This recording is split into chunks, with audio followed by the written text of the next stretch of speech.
What is up, everybody? Alright, time for some FGO. So I realized even though Ku got buffed, I didn't actually use him at all last stream, so I should probably rectify that. Oh, by the way, just because, you know, this anniversary can't get any better, because it's so good, they added one more thing today, like a surprise. Like, oh look, there's something else for the anniversary.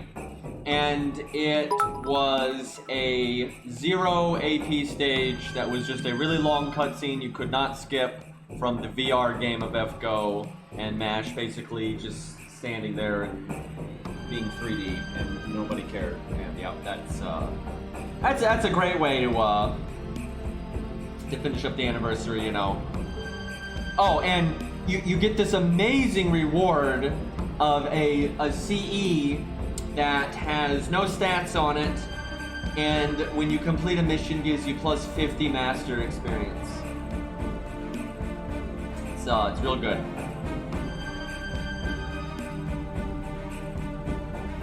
I mean, I wouldn't expect the NA version of this anniversary event to be any good either. I swear, the one stage that they did good on, what was the Godjuna stage, right? That's a pretty good one. That was about it. Speaking of which, I guess we'll just go do that with Ku, because like I said, I didn't do Ku any. And this is a pretty unique solo actually, for Ku anyway. You have to play...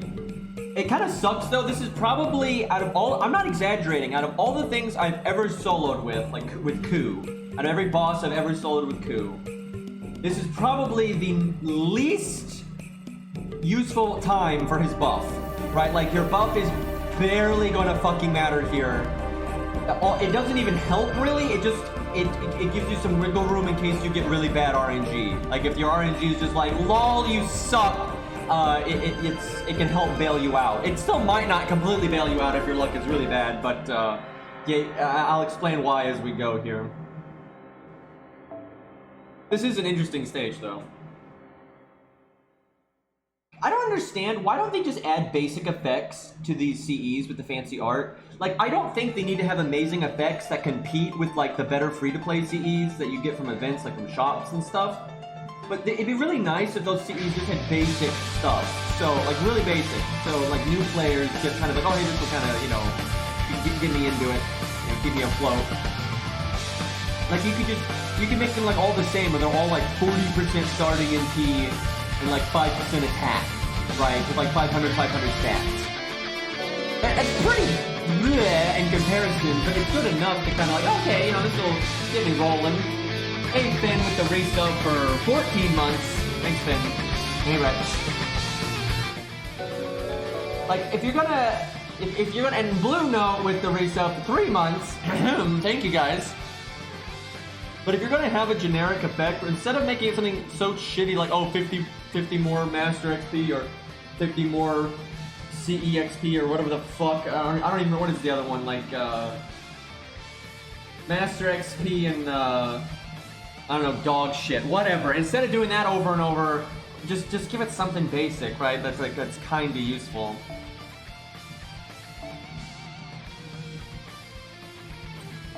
Alright, we'll go Spartacus Taunt again because the boss is AoE.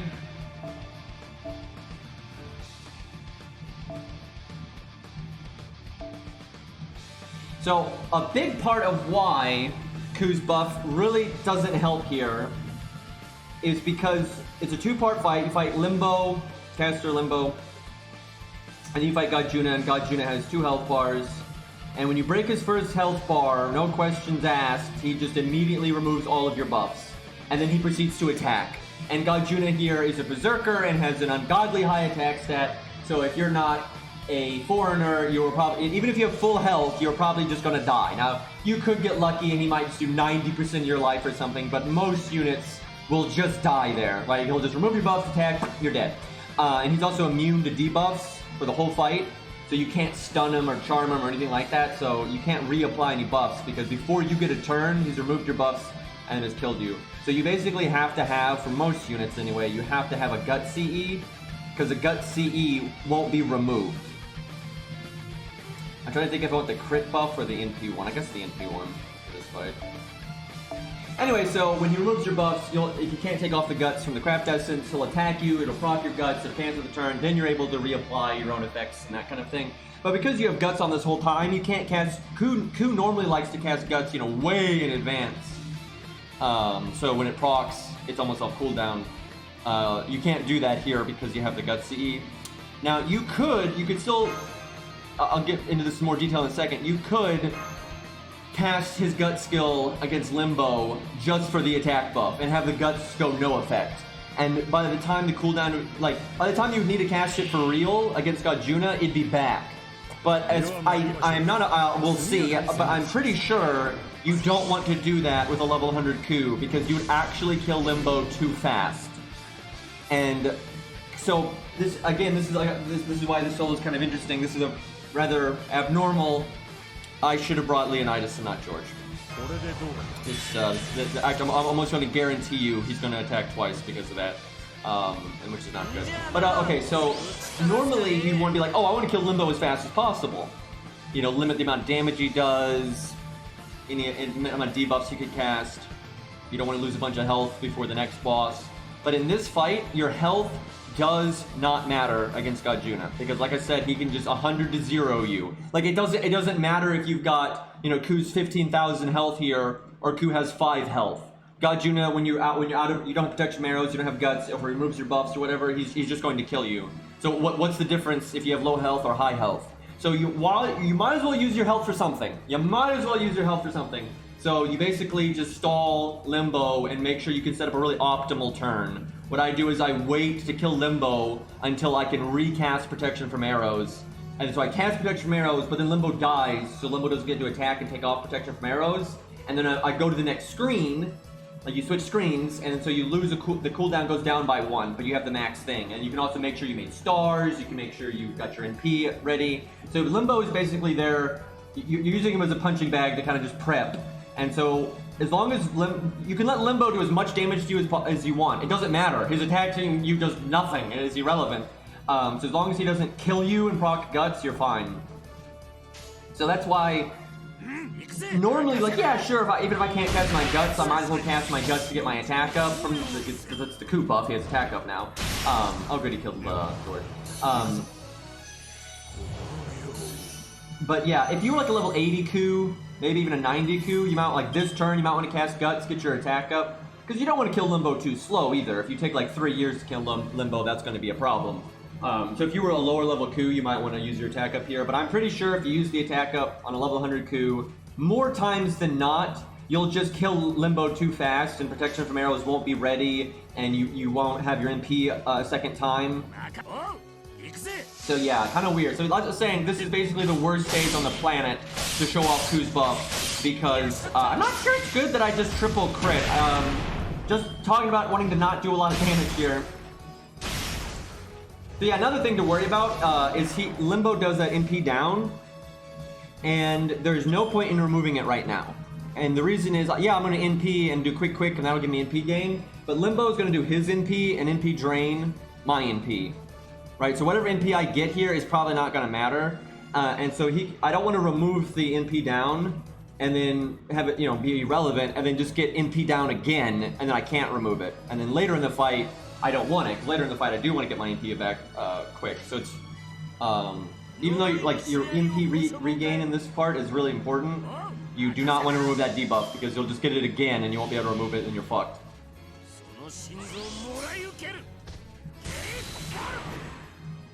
GSSR went pretty well. What you get here? Wow. Yeah, I remember you said you wanted Godjuna. So I like how, wow, you got a Asclepius, which that's super good on its own, because Asclepius. And then you got Godjuna, which is what you wanted. And then you also got King Potato Chips and Luvia and what is it, Sunlight CE? And then you also got a Where's Hans there, I see. Yeah, that's a pretty good roll there. Okay, I'm gonna heal now to make sure I don't die. No, I'll wait until after he NPs me.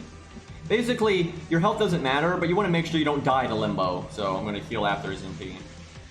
So yeah, you might be like, oh man, I have double NP down, that's so bad. You might want to remove it. And actually, maybe I should remove it so I lose the defense down. But now I'll wait. But yeah, most of the NP I gain here is just going to go into the void because he's just going to drain me with his NP. So I want Limbo to die in 2 turns, and I want to get my NP in 2 turns. I don't know, maybe I do remove these debuffs and just hope he doesn't cast it again, because I am worried that defense down is going to screw me. This may be a mistake. I don't normally play it that way, but I don't normally have double defense down on this turn, so we're in new territory, lads. Also, I think I got enough NP gain there that you won't drain all of it, but that's pretty irregular. Normally that wouldn't happen.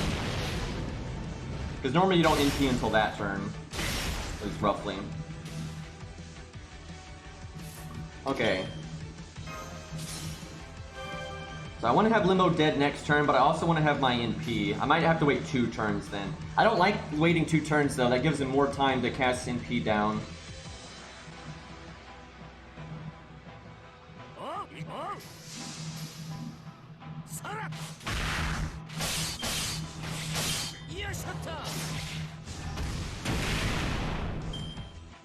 Don't do it, you bastard.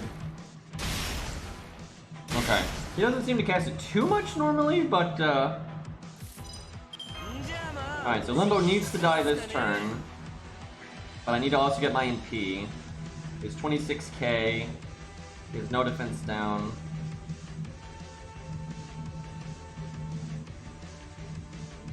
I'm pushing it if I do art quick. We're gonna be ballsy, lads. We got a 30 and a 60% crit. Theoretically, we should crit with something. Or just casually crit with Bull. I'll take that too. And we're okay. I should have done a Buster attack. Alright, that's GG. That is so fucking GG, and we just threw. Look, I just threw so hard. Look how hard I just threw. Look at my NP game. Guys, I really needed that art quick. Right? Like, I just threw so fucking hard. That was not bad luck. That was just pure user error. That was just pure bad judgment.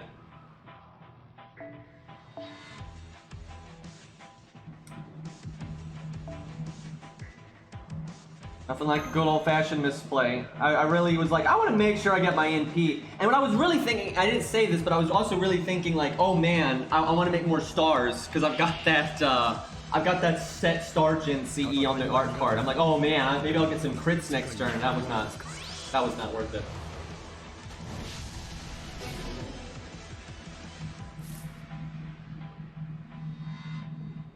Okay.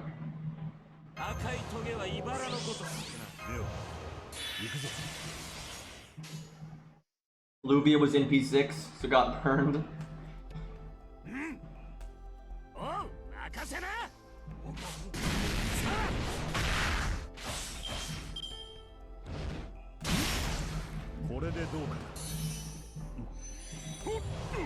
Oh, so here's a fun story. Somebody posted this on our Discord. I don't know why. I don't know why someone did this. This never goes over well, but somebody posted. I didn't even watch it because, you know, watching yourself is weird. But someone posted just like some random like 20-second clip or minute clip or whatever of me last stream on Reddit, the FGO Reddit. And wow, that was interesting. A lot of straw, like it was basically a lot of people straw manning what I was saying and defeating a straw man and like making points for me that I never made, like trying to say I want them to make the game Dark Souls or something. It's just fucking stupid. Like, wow, you want story replay. And then it turned into like several people saying I have like trying to discredit me, not by you know arguing any points or anything, but by saying this guy doesn't like Fate Stay Night and K&K. That like multiple people did that, and I'm like, okay, first of all, although I have a lot of criticism for Fate Stay Night because I think it is kind of written like fan fiction. You know, there's a lot of good things I do like about it. And I also really like K&K. I don't think have I ever, seriously, have I ever badmouthed K&K? I don't think I have. I generally like, yeah, I really like K&K. I don't, you know, there's, you know, it's not perfect, no work is, but I don't ever remember badmouthing K&K ever. like I don't even talk about it that often, to be honest. I probably should, but yeah, I don't know where that came from. There was a lot of that. There was like 3 guys that were saying that. I'm like, what the fuck? It was weird.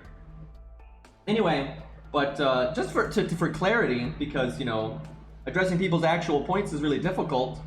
I don't think this game needs to be anything like Dark Souls at all, and I'm not trying to say the game needs to be super hard all the time, not at all. I'm just saying the game needs extra game modes, period, hard or not, and then having optional content that's repeatable. I don't need them to add anything. Literally, they don't have to add any difficult game modes.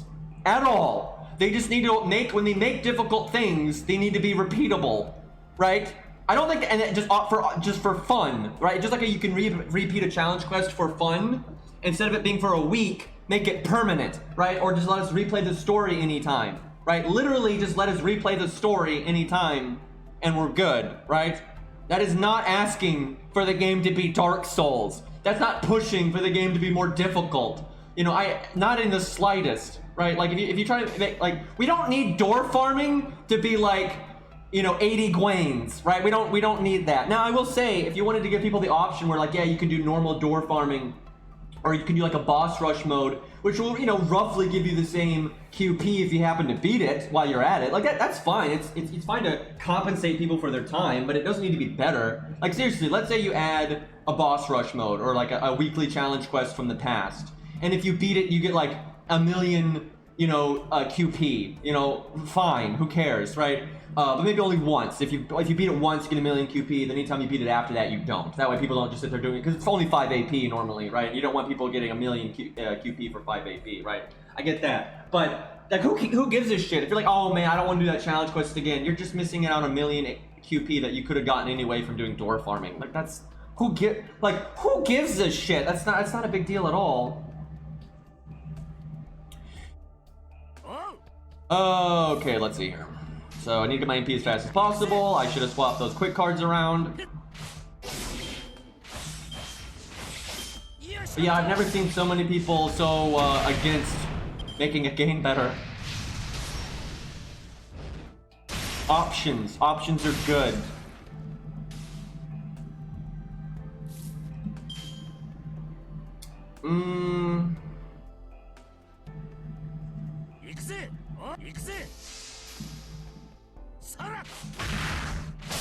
Guys, can you believe we're listening to Arknight musics and FGO? It's such a radical thing. Oh yeah, then I have people say that I've said something like I wanted people on Reddit to die. I have never said that. I go out of my way not to use that as an insult. I never say to people like go die. I don't ever say that ever. I'm really against that kind of thing. And I get it. I'm not. If someone tells me to go die, and I know that that's not really what they mean, and they're just having a rage outburst, you know, context matters. I'm not going to be personally offended, but I make sure not to use that kind of language generally because it's just why? Like it's silly.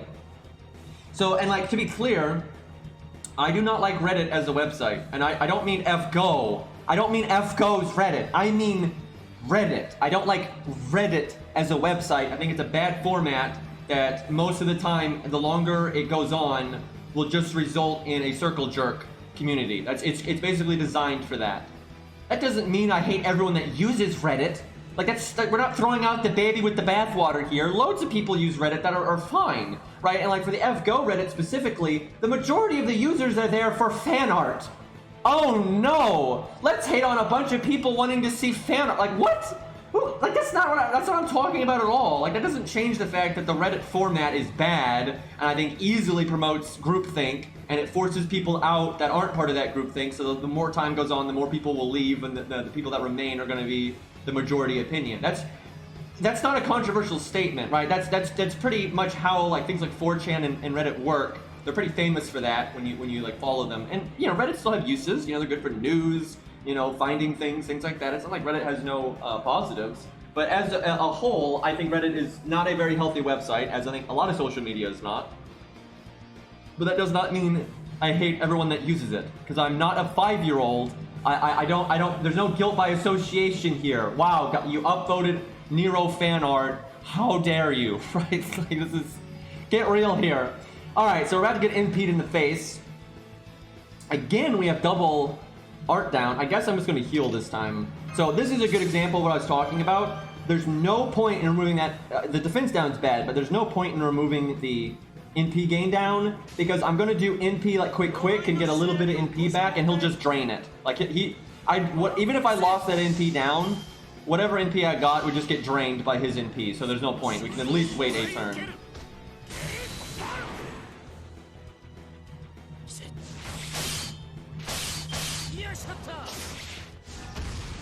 Like, there's a really big difference between disliking the format of a platform versus disliking everything on that platform, right? It's like a lot of people, myself included, criticize YouTube, and there's like a lot of problems with YouTube, right? That doesn't mean everything on YouTube is bad. That doesn't mean everyone that uses YouTube is bad. Like that's silly.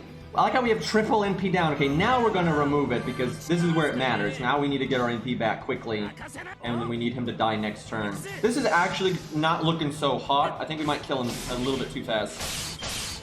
And this is what I'm talking about. This is why you don't want to use Ku's attack up here, because if I had used it earlier, like on my NP, Limbo would be dead right now. Like he'd be dead, and that's really bad timing because I don't have protection from arrows back, and you know, I wouldn't be able to build up as much NP. So this is shit. So this is, we've just done too much damage. This is where being a level 100 Ku is actually bad. Like being like a level 90 Ku or something would be better. Because I can stall. I could easily not, like, if I did not kill him this turn, I don't cast protection from arrows. I just keep it. I just let it sit there. And if Limbo didn't die this turn, then I could surely get my NP.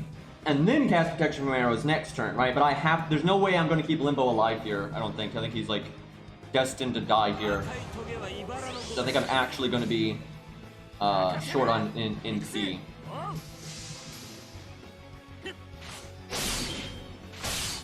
or I could crit a lot, and we get it anyway. I'll take it. I mean, because that previous turn was pretty shitty, so I'll take that.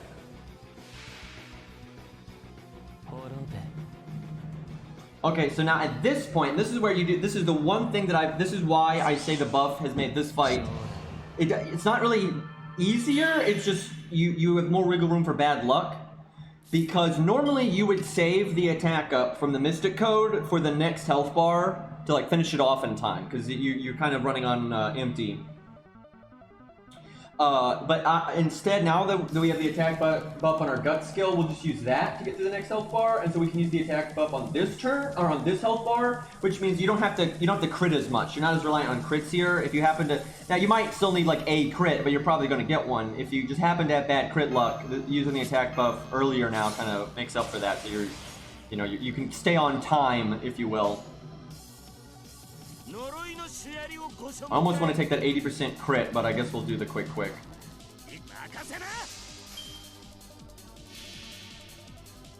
Yeah, as I was saying, Ku's buff is good, but this, out of every Ku solo I've ever done, this is the worst stage to show it off, just because, like I said, doing too much damage earlier is a bad thing, and then you can't cast guts like you normally would in this fight, because you have to have a gut CE, so you can't cast your regular guts. And the part where you could cast your regular guts just for the attack up, and it would come off cooldown and come back, there's no point, because you'll kill Limbo too quickly and it's a bad thing. So out of all the stages I've ever seen with Ku, the attack buff it's nice, but it doesn't really help. It just removes some RNG in this fight. Like, that's like all it does. It doesn't actually make your max potential any better. It's like exactly the same. You're just a little bit less reliant.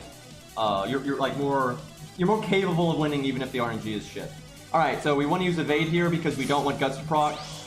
Because if guts procs, we'll die. When we break his health bar, he's going to remove our buffs, and so you can't save yourself with the evade then. So you want to kind of use everything to make sure guts doesn't go until Okay, so I actually have 2 turns to break this health bar, but I could theoretically break it now, and this is where it's just a little bit easier, right? You normally, after NPing, you have to break this health bar within 2 turns.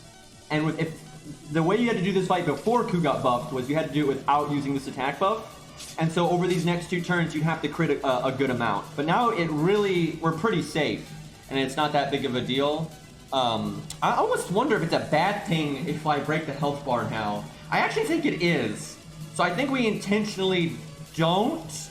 Let me think this through. If I break the health bar right now, which is actually totally possible if I did like Buster and that 70% quick crit and then the 100% crit, even though so Godjuna has a gimmick here, this thing where he takes a lot less damage, or a good chunk less damage. I don't know how much it is exactly, but it's like maybe 30% or something. It's a good chunk less damage. But even with that, I think it'd be pretty likely that we would break his health bar. And if I broke his health bar, he'd remove my buffs, so I'd lose the evade I just cast. We'd still have guts. So it'd be a mistake in that I just should not have casted evade. So we don't want to break, because I wouldn't have my NP either. But I want to make sure I can break next turn. That's the thing. I want to make sure I can absolutely break next turn. I think we just do Art quick, and then that should be enough NP gain and star gen that we're in good shape to break next turn. I think.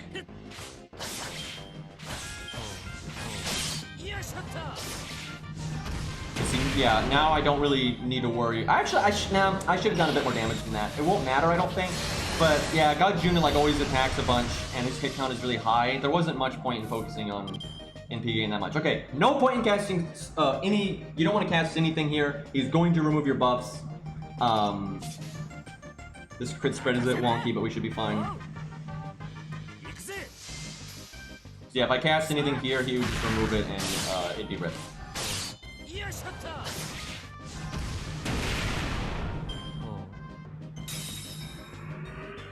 Yeah, I know this song is a thing. Yeah, see, this turn, he would kill us no matter what. It wouldn't matter if I had full health, like if Limbo hadn't hurt me at all, or if I had 1 health. It wouldn't matter. Okay, see now, we get our nice fancy attack buff, and this is where we would normally use this attack buff, but we already did it, but now we have the Guts attack buff, so again, more wiggle room. And the next turn we'll do evade, and then hopefully we win. We've got our max buff though, so we have a 50% attack buff now. Sadly, you don't really get to see this, you know, how helpful it is, because this boss takes reduced damage. Like, that's his gimmick, so... Like, it's obviously helpful, it's just you don't really get to see the big numbers, so...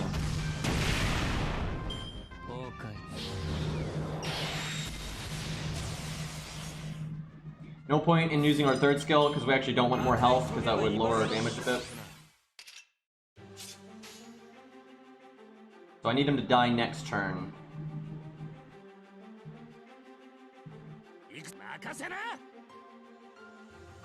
This is tricky. There's a pretty good chance I could get my NP here.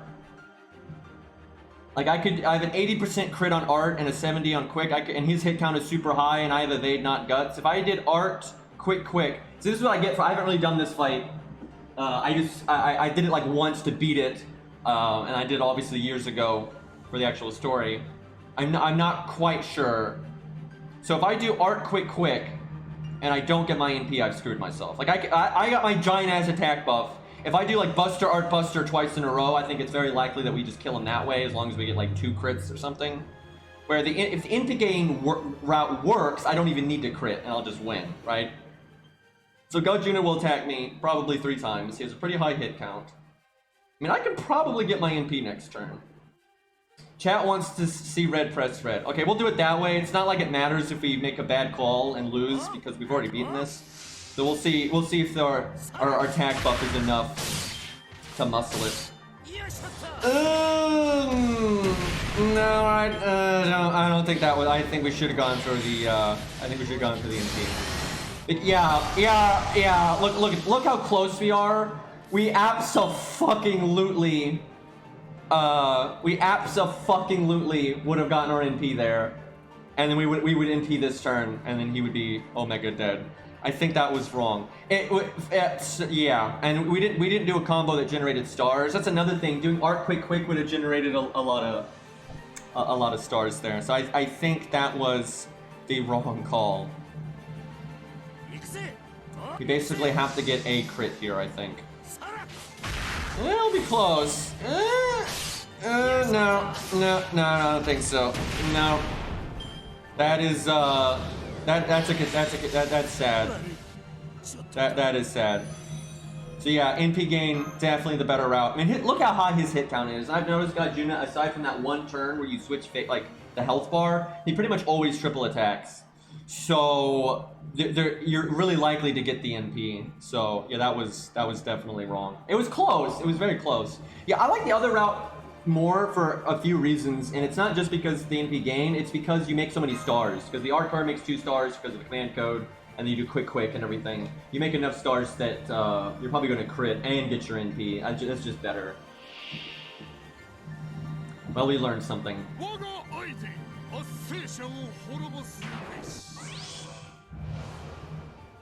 Look at Spartacus getting the Buster buff.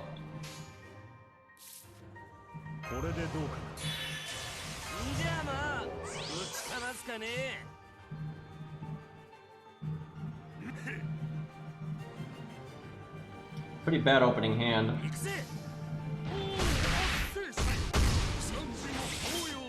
We're actually pushing it on damage a little bit, I think. And wow, NP gain down at first action, that's like the worst thing.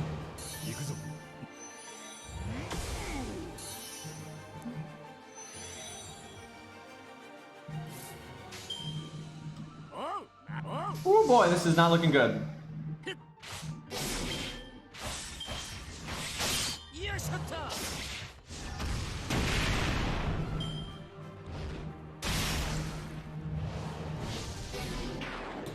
Oh man, he's really liking casting that a lot early, which is a bit rough. It's mainly the defense down I'm worried about. I don't want to die in case I'm behind. Doing low damage to Limbo though is a good thing though, just as long as you have the survival to not have not popular guts, which we should.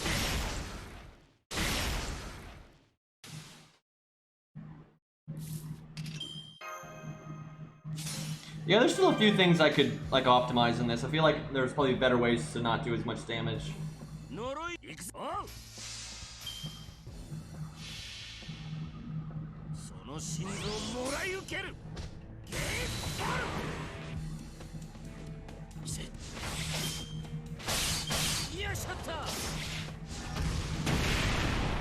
It's actually not that tough once you figure it out. Like, we only lost last time because we just wanted to see what happened if we did Buster. Like, I straight up said, you know, I thought it was better to go for the NP, and that would have definitely worked, so it's not too bad. Like, it depends on the unit. It depends on the unit. For most of the cast, I would agree that this stage is really hard to solo, but there are several units that make it pretty easy, especially Berserkers, because Berserkers can kill Limbo really quick, and they're not really in this boat with Ku where, like, you know, he's actually okay with not killing him quickly. And then because they're Buster, you know, Limbo is Buster down, you get Buster up in both the first wave and the second wave. Now, the first wave, it could go to a taunt wall, but on against Godjuna, you'll always get the Buster up. So there's a decent amount of Buster units that can just do it the old-fashioned, hit it very hard route.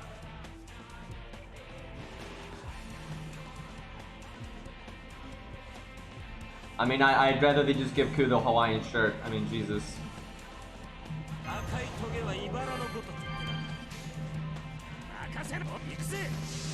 Okay, we have really good crit chances here, so I just failed a 90% art crit. What? Dude, how did I only crit once? Like, what? Well, that's so bad, and we have MP down now. Thanks, game. Holy shit, what was that? Do I need to not kill him this turn? Like, pass. That really sucks. That means the NP down is going to linger into the Godjuna part of the fight, which is not ideal.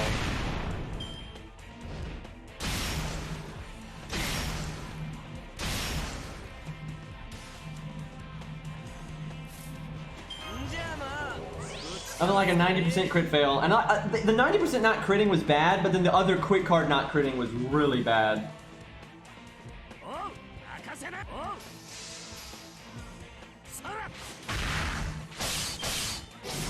We still got our NP in time, which is what matters, but it means our repeat NP on Godjuna will be worse, which is rough.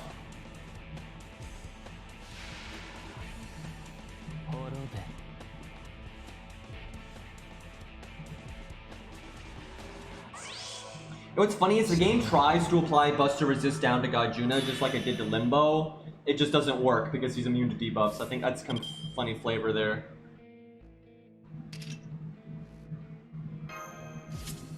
Okay, go. Oh my god, look how long it lasts. We've already had it for like 3 turns. It must last like 6 turns or some shit. That's disgusting, dude.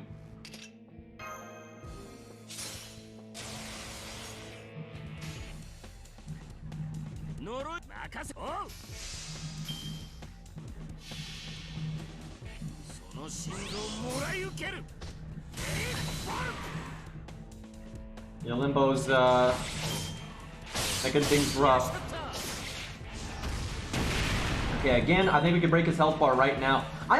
If I got really lucky crit spreads, I'm gonna say you do that, and that way you can save the evade. You have an extra turn. You have an extra turn to get the job done on the next health bar. The only thing that's bad is that extra turn would kind of just go into NP gain. I don't know. It might be right to just do like the 370% crits. I think you'd need 2 of them to crit to break here. Maybe just 1, depending on if the third Buster crit, you probably only need the 1.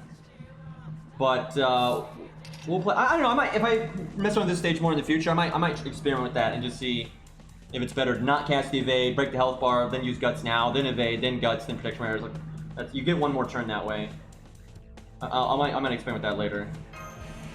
The only reason I'm a little skeptical to do that, like if I didn't have the NP down right now, I think I definitely would do that. But because I have the NP down, I'm kind of about it. Although again, Godjuna has that super high hit count. I may be really playing this wrong right now, actually.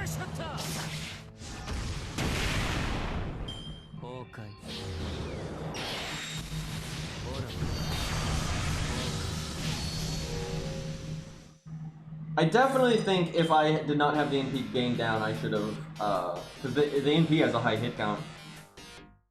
So I can remove the debuff now. It doesn't really matter, but I might as well. Healing's fine here because we don't have our attack buff, so having more health is not a problem. And he's obviously going to kill us, or proc guts next turn. Love this song, by the way.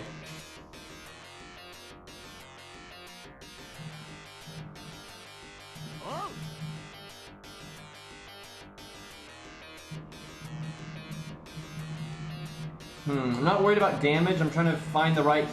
I want to make sure I do enough damage, but make as many stars as possible. That's like the meta thing to do.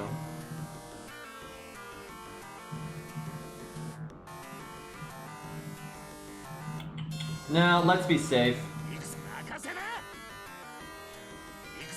I don't want to underestimate his damage resistance ability. Nah, he did a lot of X. Yeah, and the Buster was already overkill, and the entirety of the extra deck was overkill, so I could have made more stars there. I was a coward, chat.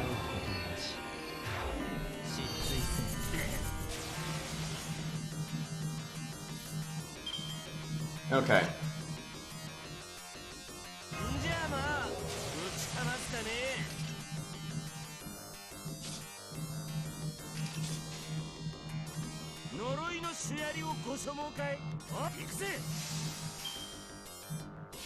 I thought I had figured this out, like, but I mean, I have. My route definitely works. I just feel like there actually are potentially a few little things here and there that I could do to make this even better. But if I make this a video again, I'll experiment with that stuff and see if I can find a slightly more optimal route. So I am thinking breaking in that one turn might be the right thing to do.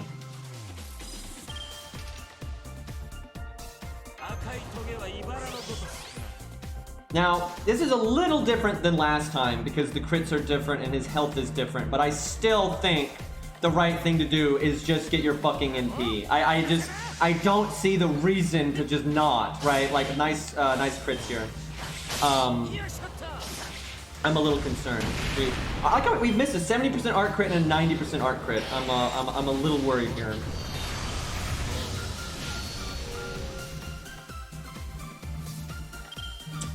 I'm livid, chat. So I 100% blame the crits here. Like, this run, you don't need a lot of crits. You just need like a art crit, I think. Okay. Okay. The only other out here is if... I shouldn't have healed. Why did I heal? There's no point in healing. You're not going to survive. I literally just lowered my attack, by the way. I think I just killed myself because I healed. Okay. So, I think, honestly, what you do there is depends on what happens. Like, obviously, that was really bad luck that we didn't crit, but I think what you're supposed to do is dependent on, like, how many crit stars you make, how low you get Godjuna. Like, if he's a little bit lower, I think you don't go for your NP, you just do Buster, you know, twice, go the Buster route twice. And then if you maybe got good crits on an art card or a quick card, then you go the NP route. I mean, for God's sakes, we needed less than 1% of NP there for it to round up. Like, we probably needed like 0.5%. So it's not like that was... Like, I mean, that was kind of bullshit, like how few crits we got on the NP game throughout that. So, I don't know. Oh, well, okay, while we're at this, I'm gonna experiment and see if we can break his health bar a turn sooner, because that gives you an extra turn of tomfoolery. So like that way it doesn't matter. Like you'll win either way. You'll win with normal cards and you're okay. Isn't this bad? Do I not want to? I don't know if I want to take this Brave Chain. I think it's actually bad. I don't want to kill Limbo super quick. I want NP gain, sure, but I don't want to just like randomly murder Limbo. I hate how no one else got an art card. Like that would be the other plays. Let me think. I seriously think it might be wrong to do the Brave Chain here. Like doing too much damage here is not good.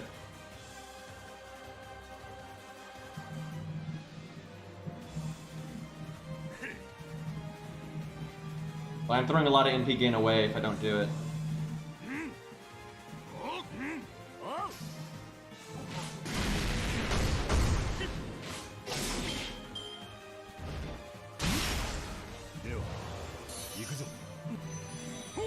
I do feel like, though, the RNG in those last two runs was just unbelievably bad. Like, holy shit.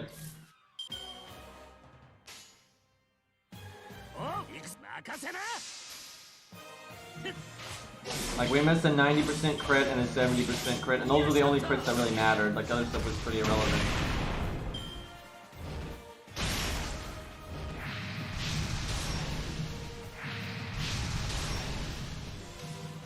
Did not get my NP there.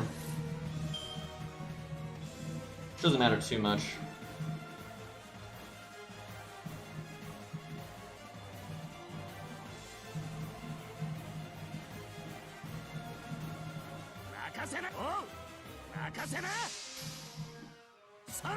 That's why it's good though to be as optimal as possible, because the more optimal you are and the more you figure out, the more fat you can trim, the less reliant you are on the RNG, right? And if you can, like, the more within the unit's range that the fight is, the less the RNG can screw you, right? If you got like 2 turns of wiggle room or something, you know, and RNG screws you out of 2 turns of value, you're still fine. So that's why it's good to get as, you know, as good as possible. What I always find funny is when you have a boss that you're trying to figure out like that, and then when you finally optimize it, I've had this happen before, by the way, you finally optimize it and you find the right play, so, you know, even with bad RNG, you'll still win. And then you go to do it for realsies, right? And like I record it or something, and then I get super good RNG, and it's just like, really, right? Because then it doesn't matter anymore, and then it makes the fight look easy, right? Because you're playing basically perfectly, and you've like optimized the shit out of it, but then all the RNG is insanely good too. So then you end up with like, you know, 3 or 4 turns of like wiggle room at the end, and it's like, this is stupid. Like that happens every once in a while, and that always bothers the shit out of me. That's happened a few times for some videos I've had. Yeah, for NA, I think it's Guildfest, if I remember correctly. Got that NP down again.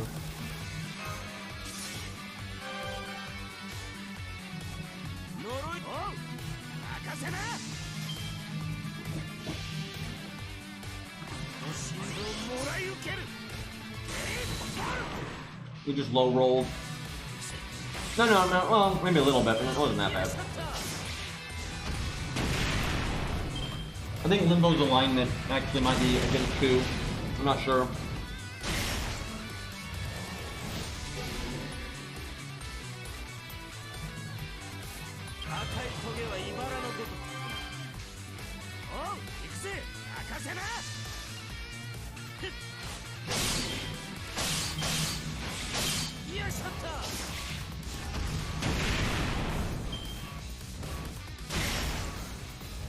Oh, this is bad. I need to not kill him again, I think. I think it really is the right play to do as little damage earlier. Like, I should not have done that Buster card earlier. Because I'm not confident I'm going to get my NP here unless I get a crit. The thing is, if I crit, he's going to die, and I need to go ahead and cast Protection from Arrows. This is so wonky.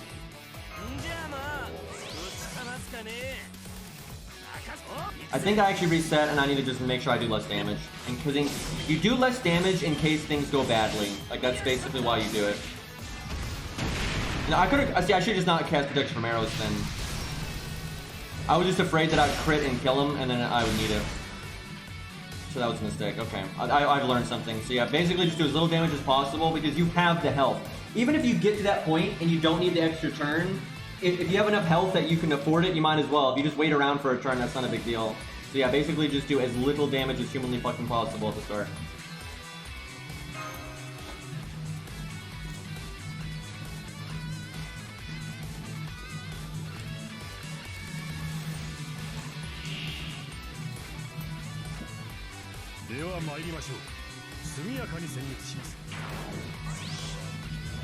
Oh, I'm learning.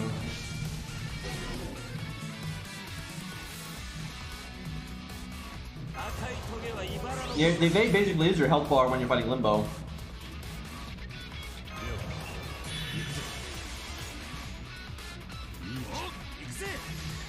Like, you want NP gains to start, but you don't want damage.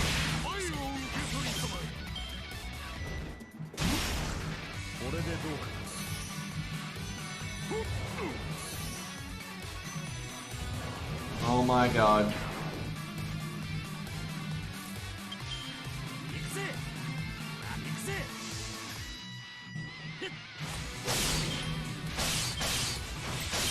So I like how there's like 5 turns where your decisions are like really, really important.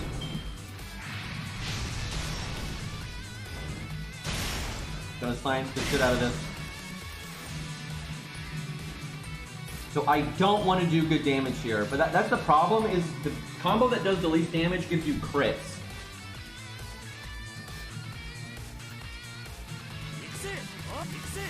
I could do something like Quick Buster Quick. That'd be shit too. I'm hoping I don't need to be that shit.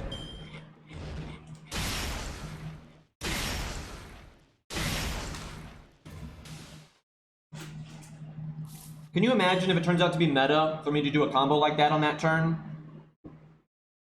Because if I make a video, people are gonna be like, why are you doing that? It's not meta. But it literally is.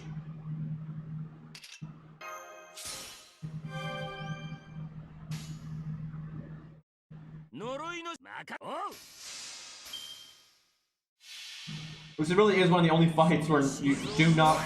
I guess you'd want to kill Limbo really fast if you could kill Limbo just ungodly quickly, but the way Ku is, it's just better to get your cooldowns back. Guy didn't crit me there, which is probably a good thing. Although it's bad now I made less stars, so that's not good, but wow, Limbo, you are really being a dick here.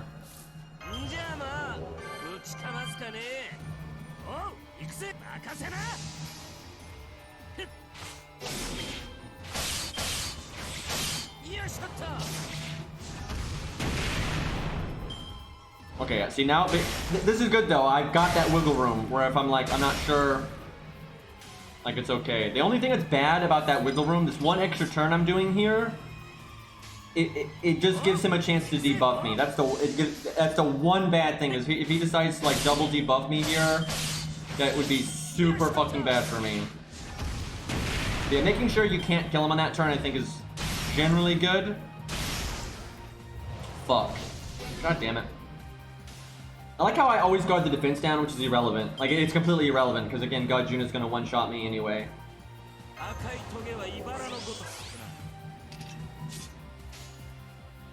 wonder if you just don't... I wonder... You know what? I think maybe you just don't remove the debuffs earlier. Because we're doing this extra turn thing, even if I didn't have my NP right now, surely I would get it now. Because I would clear the debuffs now. And then surely on this turn right here, surely I would get my NP. That might be better. You just do not remove any debuffs until the turn you kill Limbo. And you just suck it up.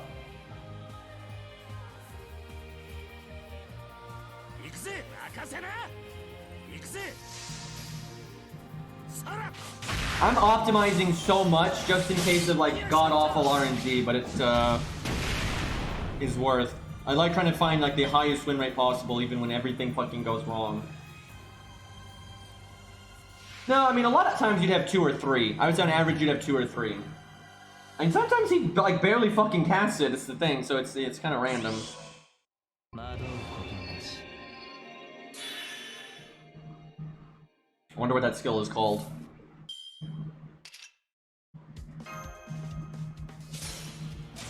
There's also a world where you do... I wonder, do you do Buster, NP Buster here? Because you have the Buster up. I mean, that's a lot of fucking damage. It's just, it's not as good for NP gain again.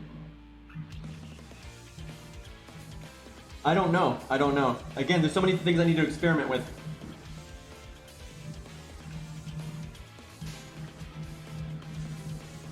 We'll do this. Let's test one thing at a time. There's no point trying to test 2 things at once. That's not really a good idea, because then you're just like, you're messing up your data, so...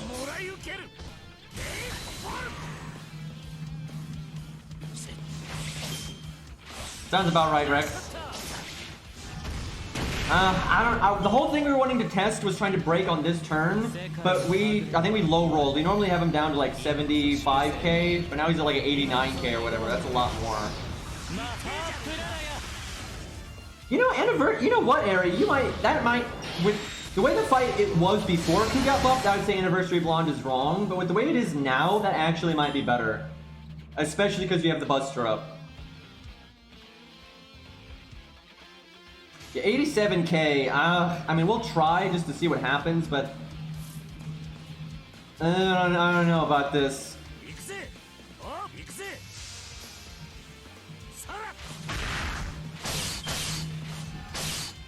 That didn't work. Yeah, I mean, I think a lot of times that would work, though. Like, I feel like the only reason that didn't work was just fucking stupid RNG. Like, I feel like a lot of times that would work.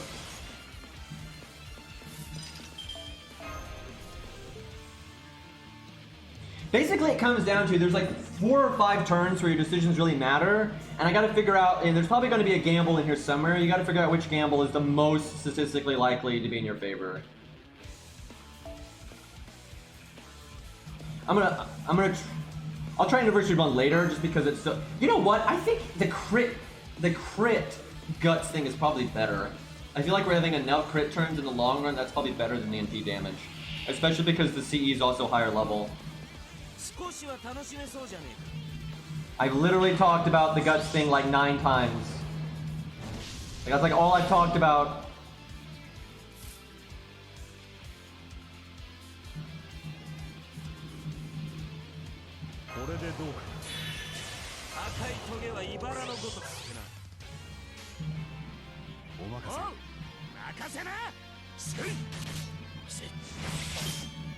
If you use the Guts, I'll just say it again, if you use the Guts on Limbo, you will kill Limbo too fast, and you will fucking lose horribly, because you will not have your NP, and you will not have protection from arrows off cooldown yet, and then Godjuna will NP you and take your Guts away. And then when you break his health bar and he removes your buffs, you have nothing and you're dead. Like, killing Limbo really quickly is a bad thing.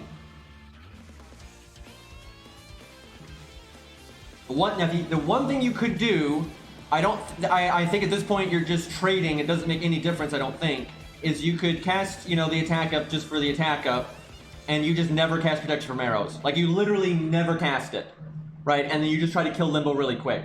That's probably faster, but I think it's less safe. Like if that works, you'll clear the stage quicker. And I think it would probably work about the same amount of times, but I don't, there's like no reason to do that. And I think you probably still wouldn't have your NP back. That's the thing, you're just not, if you don't NP Limbo, you're not killing him quickly. And if you NP Limbo and you have the attack up, Limbo is going to die before you get your NP again. So then you start the first wave of Godjuna without your NP, and that is super, super, super bad. And if you're like, oh, I'll just never use my NP then, I think you'll just die to Limbo before you actually kill him with normal cards.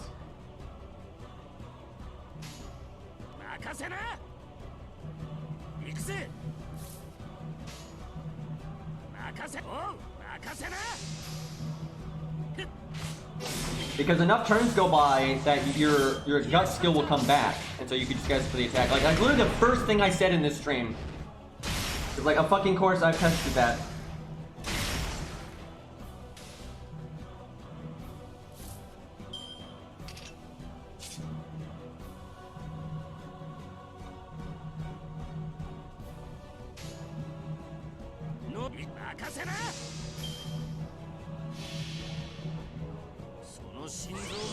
I like how you can get Fujino out of the GSSR, it's kind of funny. At least they added all that guaranteed 4-star in there, that's kind of cool.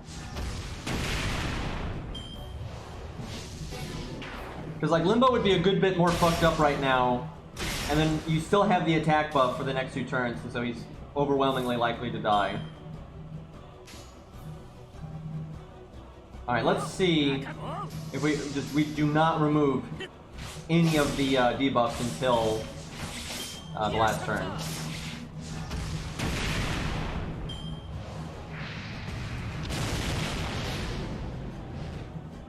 They really do need to give her another banner soon.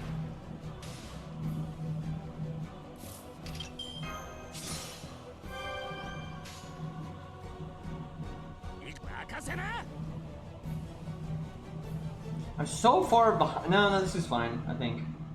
I'm just worried. Keeping that defense down for so long does add up.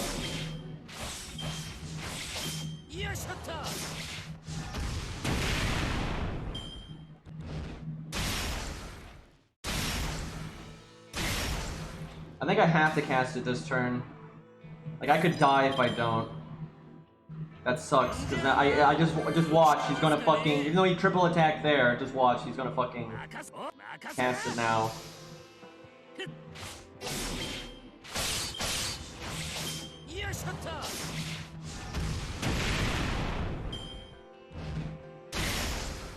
Yep. Yep. Dude, I just cannot not get that debuff, dude.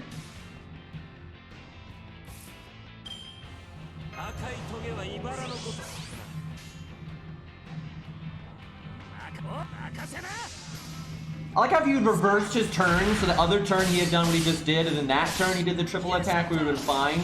But, you know.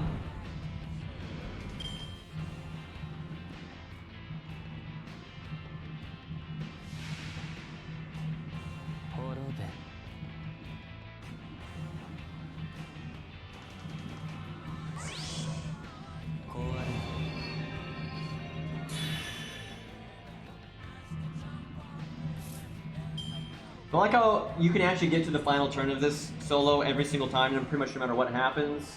It's just trying to optimize to that final turn and see if I can get one more turn. Kind of a bitch.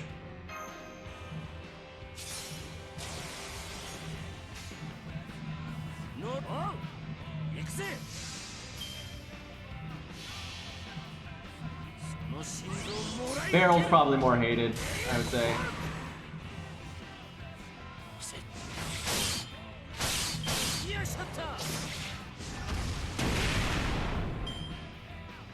Did I forget to do something? Or did we just low roll or something? Because again, his health is higher than normal. So I'm trying to... I feel like if his health, unless you get really good crit spread on this turn, I don't think you go for the normal card damage here. It's so tempting though because his hit count is so high. Oh, come on. Why you gotta tempt me like that, game? Like, if you do, you know, art quick here, you're guaranteed to make it to the final turn, right? You're guaranteed if you do it that way. But if you go for the normal card damage here, you could actually give yourself an extra turn, right? So you give yourself more wiggle room. But if you fail here, you lose.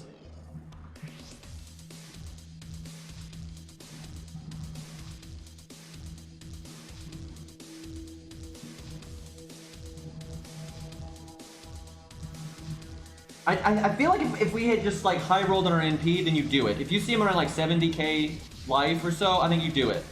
88k is a lot though, and again, he's got that damage reduction. Like seriously, if you'd have the damage reduction, well, you could do it easy. But I think we would have to triple crit here. So you're basically, it's a 60% chance to succeed. I feel like you have a better, like I think you have a better than a, like playing it the safe way, I think you have a more than a 60% chance to win. So I think you don't do it.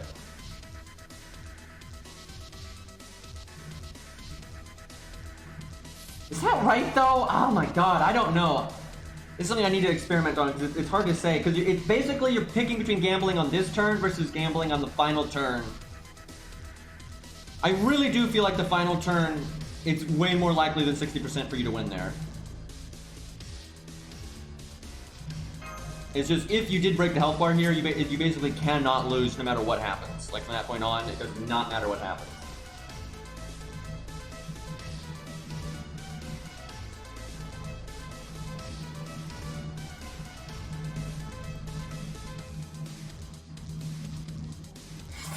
What is this poll?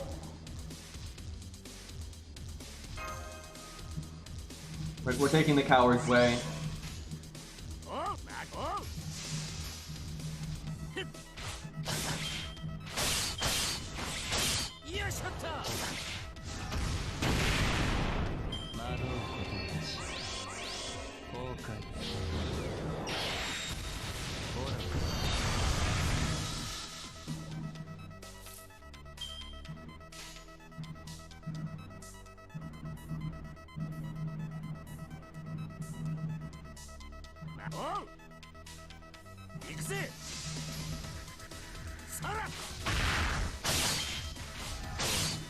Because yeah, you would need that 60% didn't crit. There's no way you were gonna break there.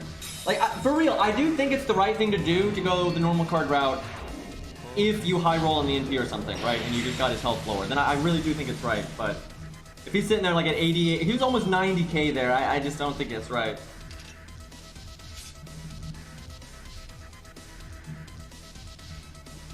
This sucks. I actually want to remove this debuff. Just for the NP down, because that's why we lost. We lost because we didn't have enough NP gain. Like that's why it depends. If I'm going the normal card route, it doesn't matter because I'm never NPing again. And if I go the double NP route, then I think I remove it, though I lower my. I don't know. This is so fucking complicated. Fuck you, Limbo. Do you realize how much simpler this is if you go into this ending phase without the debuffs? Right? They, fucking Limbo, man. Okay, well we have to cast this no matter what.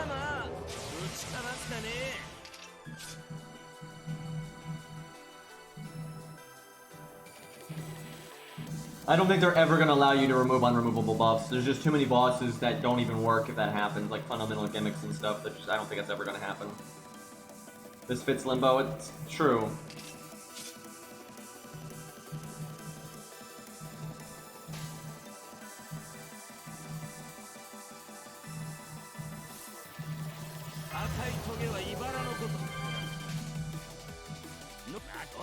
I mean, we literally lost last time at 98%, right?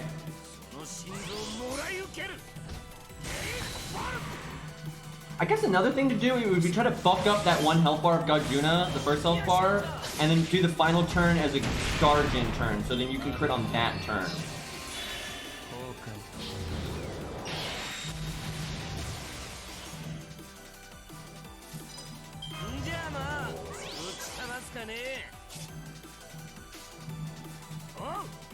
I don't know, like you need either art to crit or both quicks to crit, I think.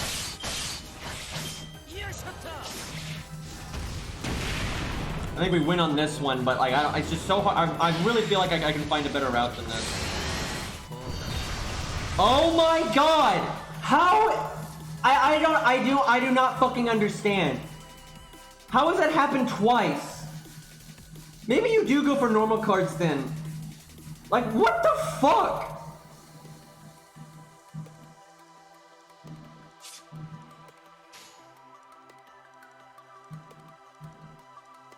That's so fucked. That is so fucked.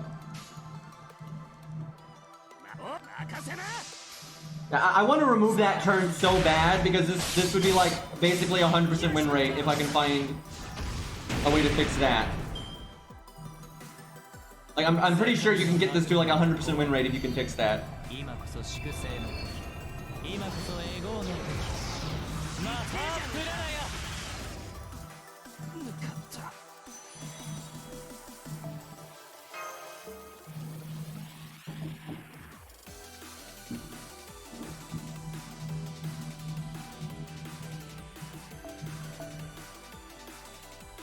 And honestly, I know from having done this in the past that your win rate there, Ku's win rate here is still quite high. We're just getting bullshit at the end. I just want to find a way to remove that completely, because then there's no RNG in this.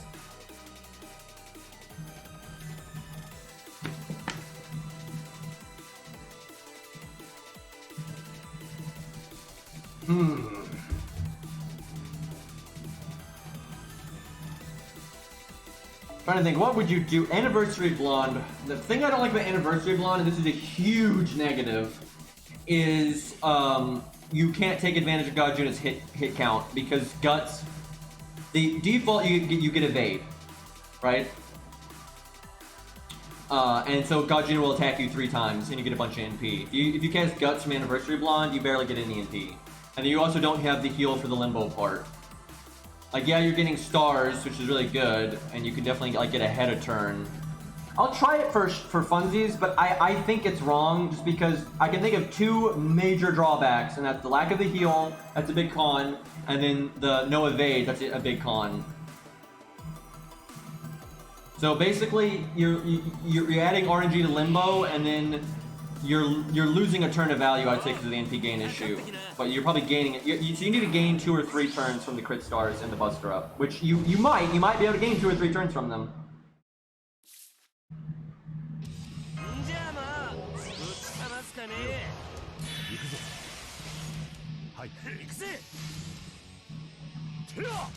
I use Samsung Flow.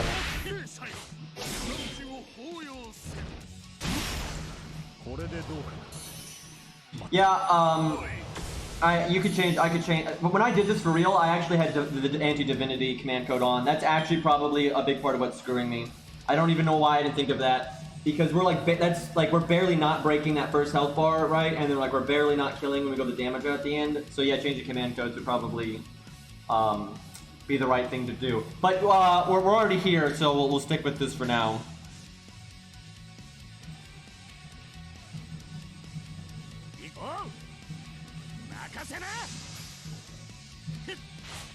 You know what's funny is I did that too, actually. Except it was not that. I did the 5% NP gain, so I was messing around with that. Because you use the thing about the Merlin one is you don't cast it very often. Now, I will say the Merlin one would be right. There's no way for me to. The Merlin one might potentially remove every tiny bit of RNG in this fight.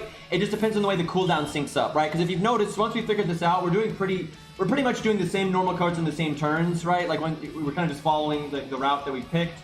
So if it just works out that Merlin just happens to be off cooldown by the ending part, on the second health bar, then Merlin is right, 100%. Because then I mean, literally, there's just no RNG anymore. Like, it's gone, right? I should probably check that just to see.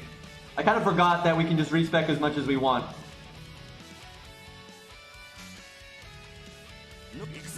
The 5% NP gain one probably works too, though, because I mean, both times we went the NP gain route, both times made it to 98%. That's fucking nothing. You know, we don't even need a full percent to round up. That 5% gain one would probably do it.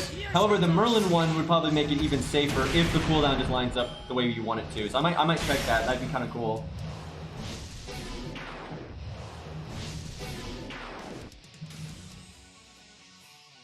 Canis can do this. I know he's done it and I've done it. She's really good here because why do I have triple? Why do I have triple fucking NP gain down? I have to remove that. I mean, that's absurd. But because she's Buster, you can kind of just light him up. Like you can win so fast. It's not like the most reliable thing of all time, but yeah, she's really good for it.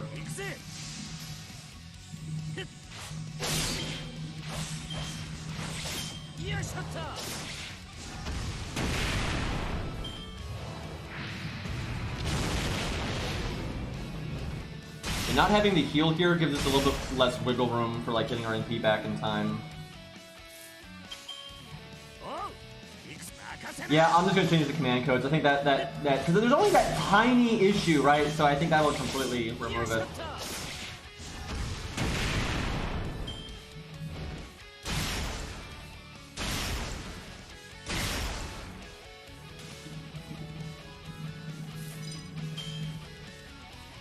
Could I kill him this turn? Maybe. Let's not try though. I'm just worried he's gonna debuff the shit out of me.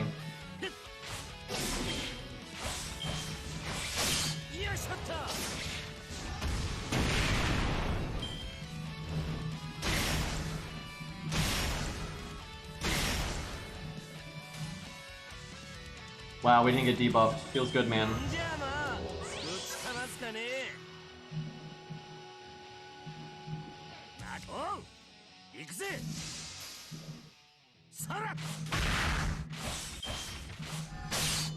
Oh god, literally nothing crit, I'm a little worried. Oh my god, okay, I'm gonna go change my command codes now.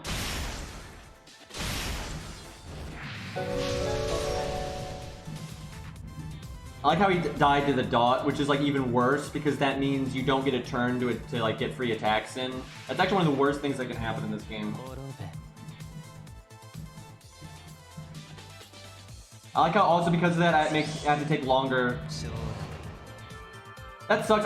Even though I think there's no need for Anniversary Blonde because I think changing the command codes would make this like a million times more reliable. I kind of wanted to see how it sizes up.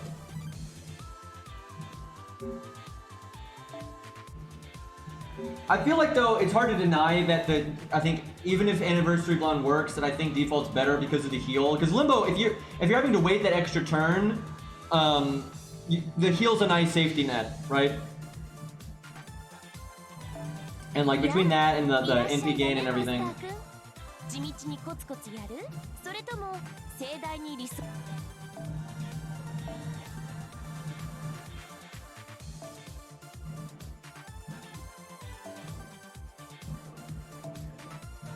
So this is a good example of like so many of the issues I have with the DW and like how lazy they are. It's like they've changed command codes so much because we can respec for free, but they haven't changed the UI. This UI makes no fucking sense anymore, right? Like before it was really important to not accidentally remove something and things like that. It's just stupid. Like this whole UI is so pointless. It needs to be, and they have, again, so much money, it would not have been hard for them to just revamp this UI and make a brand new UI for the way command codes are now, right? There's just no need for it to be the way that it is now.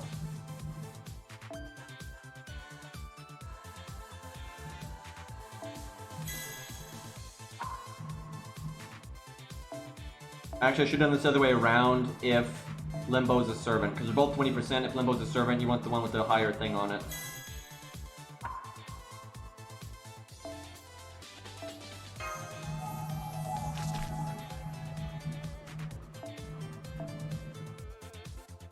Alright, chat, what do you want to see? Do you want to see the new 5% you get, like that card as just constantly has 5% better NP gain? Or do you want to see Merlin, which is the big burst but only every 3 turns? Which I'm guessing is equipped to somebody else right now. The new one? I mean, the new one's probably good enough, but the other one is probably, I don't know, the other one might, if the cooldown just syncs up well, then it'd be way better.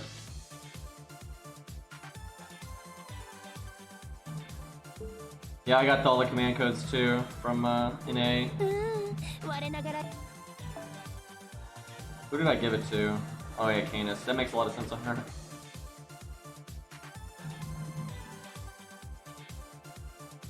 Yeah, we'll try Merlin. I'm kind of curious. Just because if the cooldown happens to sync up properly, it removes like so much RNG out of this.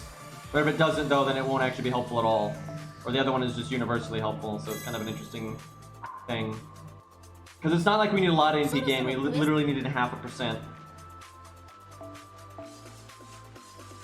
I'm kind of pissed though, like I know this fight pretty well, and I know that final turn you normally win, and I'm just annoyed how bad the RNG has been so many times, like when I'm streaming. That's just annoying.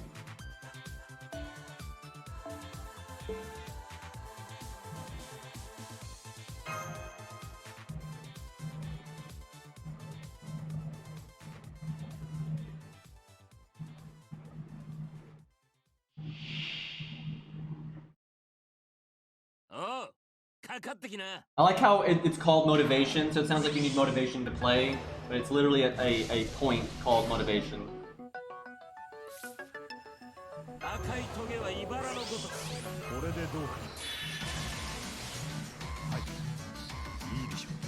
By the way, I like how all the times we're messing around with this, we've never had a good opening hand. The one time we did was like, it was all Buster, which is actually bad because you don't want to do too much damage.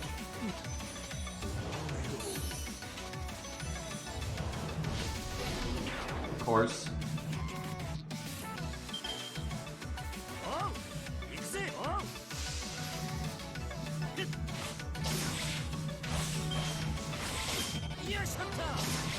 You see, like right now, Merlin's not helping at all. And you might be like, oh, but look at that NP you got. It doesn't matter. I get my NP this turn no matter what. Like, it just wouldn't matter. Like, I'm just gonna go overkill now. I guess the one nice thing is I don't need to remove those. I figure I'm so far along that even with double NP down, it's fine. I'm actually worried we're gonna have too little damage to like that one time. Might be wrong. You don't want to kill him too fast either. Oh god. No! What? Okay, I wanted a little bit of damage. I wanted a little bit of damage. You know, we don't want to fucking kill him, right? And then we triple crit now. We've been having all this, like, drama with bullshit crits. And then we've, like, what? And then he double crits us, so now I'm worried that the double defense down is going to get me killed. But I still don't want to remove those, yet.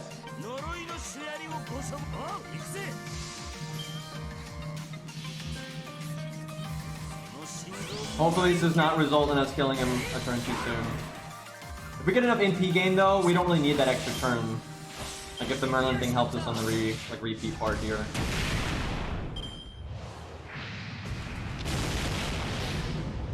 Oh my god, okay, I have to remove it now. That's just ridiculous.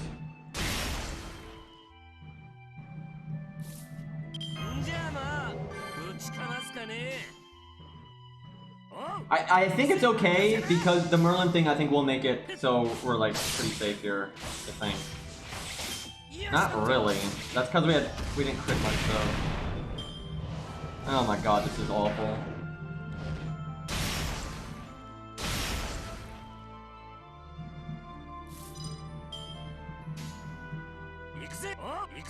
Please don't crit. For the love of God, don't crit. Okay, I think we're fine now. I mean, we're not fine in that our NP gain got screwed by his debuffs again. Really? How did that go so bad? I don't think that's... We've never had it go that bad before. What the fuck happened there? I'm trying to think. I guess it was just him critting twice when we had all that defense down.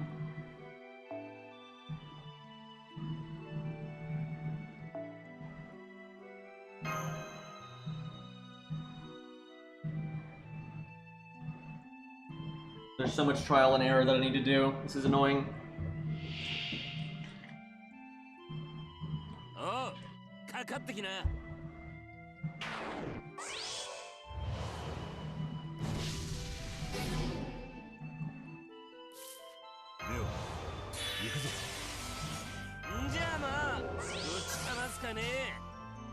Wish someone had got an art card there.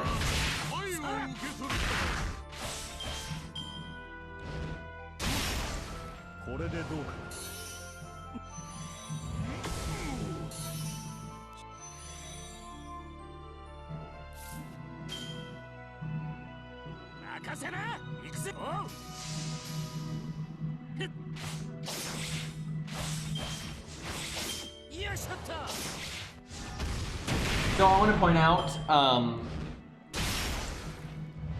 oh my god, hold on, let me think. Oh, wow! That's like the first time ever. We're always guarding the defense down, which is pointless, right? And we never guard the NP down. I think that's like the first time it's actually gone that way.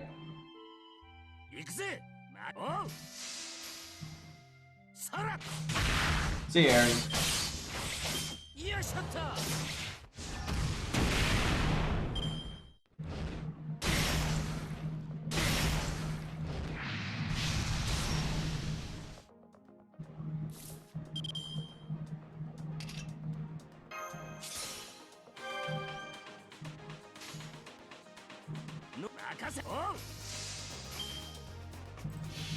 Yes, we got good music.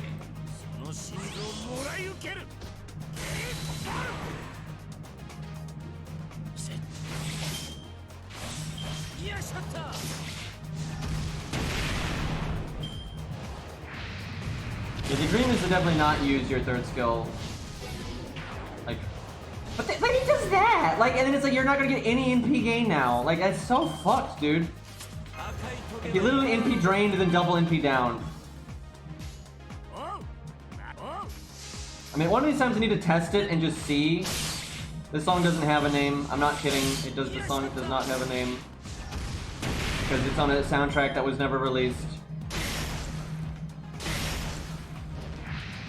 It's from the From Software Gundam Unicorn PS3 game, and they never released the soundtrack.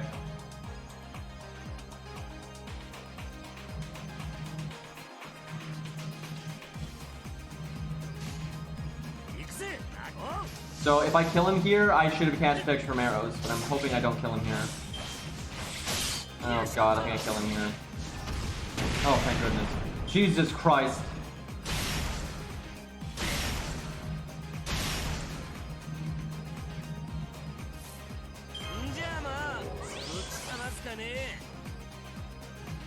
We actually had enough health that if he'd crit us once, we still would have lived, but if he crit us twice, we wouldn't have.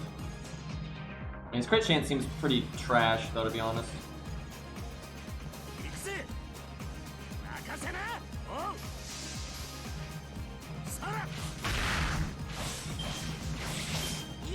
Yeah, Beastly ripped the soundtrack from that game, and that's why we have this song.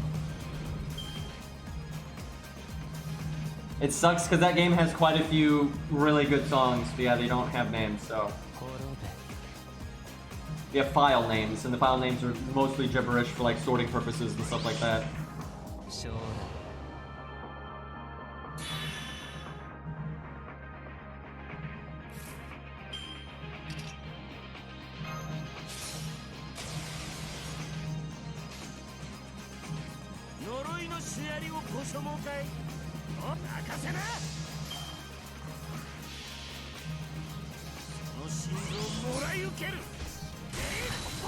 So next turn, we'll probably put the Merlin thing on cooldown. I'm trying to think if that will line up in a way where it'll be off cooldown when we need it.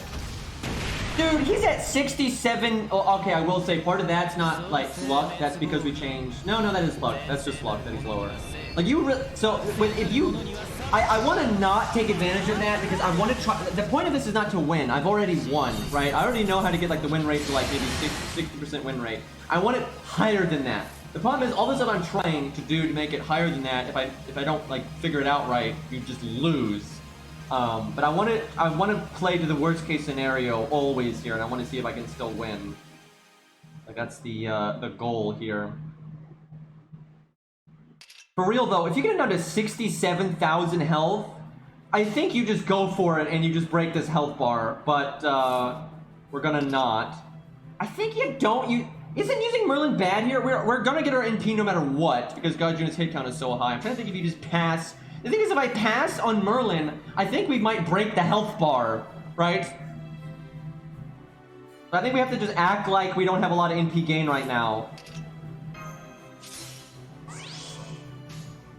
And if Merlin comes back, I feel like this is a mistake.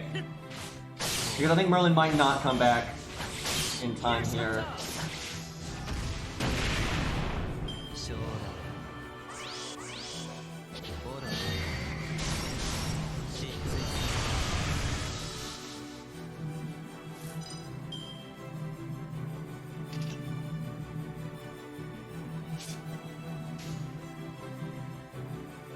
Actually, no, I think it comes back on the exact turn you need it. I think it literally comes back on the exact turn that you need it. That's, I mean, I'll take it. Do we go for Stargen here? I think we can afford to go for Stargen here, even if we don't. I think?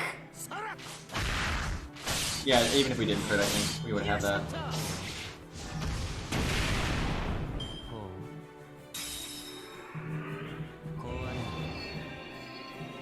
Look at that, I don't have any buffs for you to remove.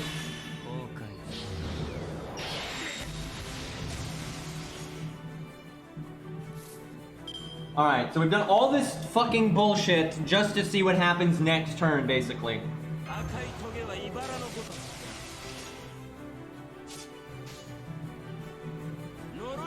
Yep, the Merlin thing comes back literally on the turn you need it. And I think the card order, if you were playing this way, would always be like this, so that will always happen. So it really just comes down to if that's enough.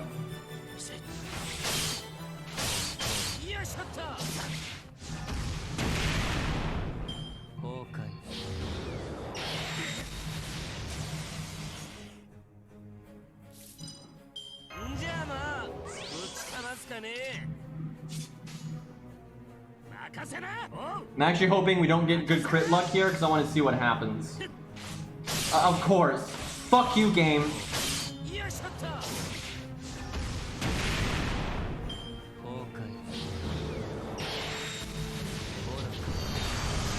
Dude, no, fuck this game. Look at that. That's so stupid. Look at this. We're at 120%, right? So, like, do I need to explain this? That means all those other things that we did, right? Like where we kept getting 98%. If it worked out this way, like with the attacks he chose and everything, we would have won anyway, right? So like Merlin did nothing here. Merlin literally did nothing here, and none of the turns did we ever need that 10%. But it's a safe. Okay, there's no denying though it's a safety net, right? Like literally nothing has changed. This is exactly the same. It's just that we got our NP instead of not, and so we win, right? But I will say I do think Merlin is still right because he did come back at the right time, and then every run that we did prior that we lost, we would have won if it was Merlin, if we had had Merlin. It's just that this run we would have won without him because the luck was just better. But that's what I was talking about earlier, when you optimize something and then the thing that you optimize for doesn't fucking happen, so it doesn't matter anymore, right? Like if we had Merlin for those other runs, we would have won. But this run, it just doesn't, it's irrelevant. That's annoying to me. That's annoying. I do think Merlin is right though, even though some runs he will literally do nothing and not help you at all. In case things go shit, he gives you a lot more wiggle room. Like this is a really reliable route that we've finally figured out though. I'm still on the fence about if you do normal, like try to pick that one health bar with normal attacks or not. I'm not quite sure on that one. Also, switching to the Enkidu thing also gives you more wiggle room as well. That's more for if you did go the normal card route, which we didn't do. But I think between these command codes and everything we've learned here, I think we've got the win rate really high now. Like, I'm pretty confident that's a really high win rate. I kind of needed to do it more times, though, to be sure. But I'm pretty sure now. I'll do it one more time on stream here. But then if I want to do more testing, I'll do it later. But I think if you play really well, and the only RNG I still see here is Limbo. But I'm not sure there's a lot you can do about that. There's just so much randomness in the way Limbo behaves here. Also, I think this CE might be better, just because level 47, the crit one. But we'll stick with this one.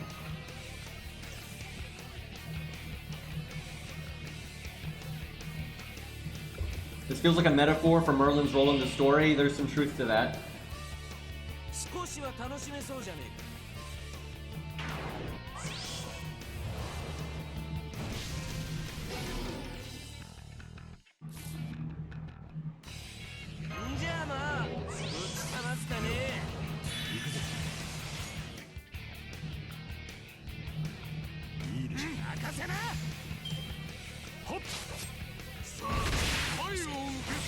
There are some seriously different routes you can take, though. There is the whole using guts for the attack up and then trying to go faster than maybe Anniversary Blonde, you know, gas, gas, gas, gas. I'll definitely try that later, because that's such a different way to play, and it might work.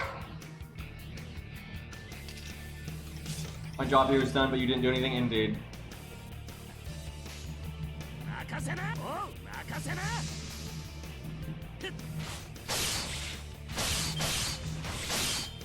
Like, and see, if you happen to get crits there with Merlin, you'll get your NP a turn sooner, right? The thing is, it wouldn't really matter, because if you failed to get your NP there, you would always get it next turn, and that's like within like the range that you need it. Like, so it's again, it gives you an opportunity for good things to happen. It's just, it's not like necessary. Like, definitely not.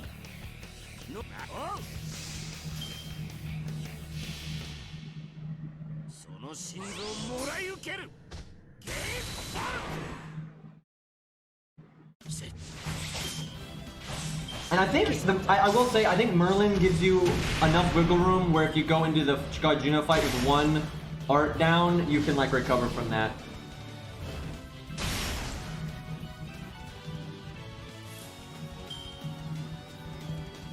I have double art down. I think I wait though.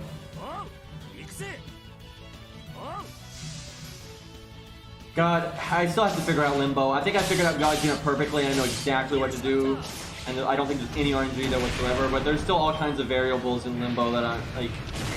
I think I get my win rate really high, but I really do need to like, should I remove the debuffs there or not? Like what, but like I need to figure out the odds and all that stuff.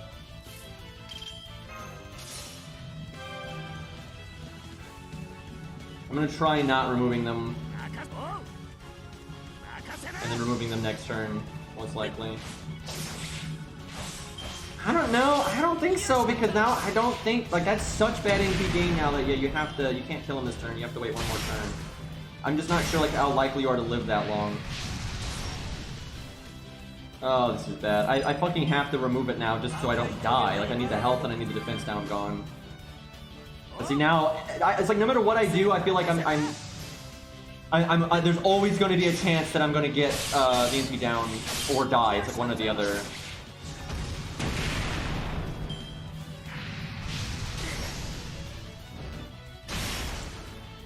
Oh my fucking god.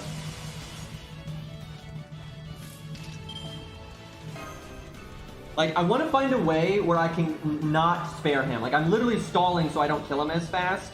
And that one turn is just throwing in so much. Maybe you don't get your NP, maybe he kills you. Like, if I could just kill him that one turn sooner, like the second protection from arrows comes back, that's what I want. Hey, Nameless, I haven't seen you forever, man. What's up? Thank you for the sub, dude. I'm trying to think. I almost want to not use Merlin at the start then. I've got gold bows on my Hurk now. Oh, Jesus.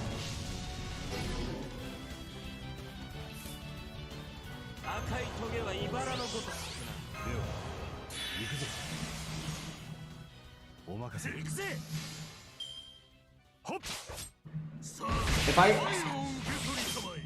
I am thinking we try to kill him one turn sooner, and I'm just trying to think how I get my NP properly then.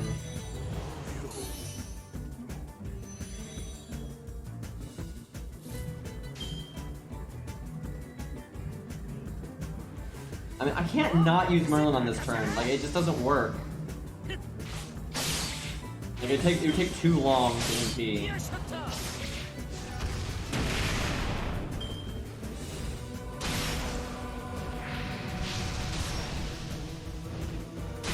He's being merciful right now, which actually I don't want. I want Limbo to be the most obnoxious he possibly can be, so I want to figure out the series of actions, like what you're supposed to do if he is the most fucking obnoxious possible.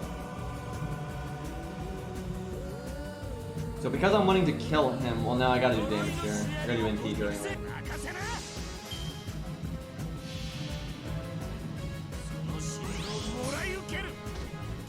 Yeah, you could do Herb with Necromancy, but there's just no point. Like, you're better off with just Bonti, because it's more times than not, way more times than not, Necromancy is not going to proc more than the Bonti. But every once in a while, okay, but it'd be funny, there is that. Every once in a while, it would be better than the Bonsi.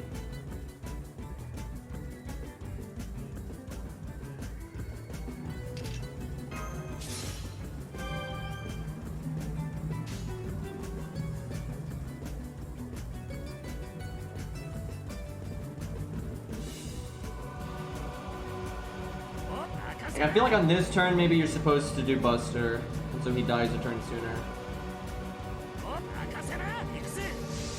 Especially because Merlin isn't back. Yeah, this is wrong. This is definitely wrong.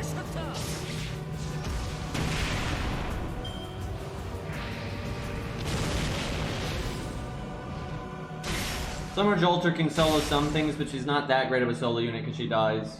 But I mean, she can solo better than a lot of Berserkers because she does have the repeat evade thing.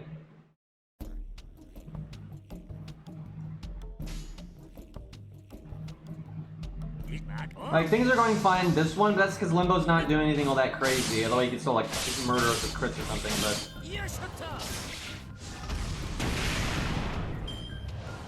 I messed up. That was actually a very big misplay. I should have done, like, Buster Quick Art and then done Buster Quick Art again. I'm going overboard on NP gain, which is wrong, because if I had done more damage last turn, I would be, like, assured to kill him this turn. That's what I'm trying to figure out. Like, that's... If I did that right, I wouldn't need this fucking bullshit RNG turn. Like, instead of having to wait to cast protection from arrows, I think that's what you gotta do. You gotta, like, even out the NP gain. Because I keep overcharging, so that means I'm not doing enough. I could work in more damage, and then make sure he dies this turn. I'm pretty sure that's what I'm supposed to do.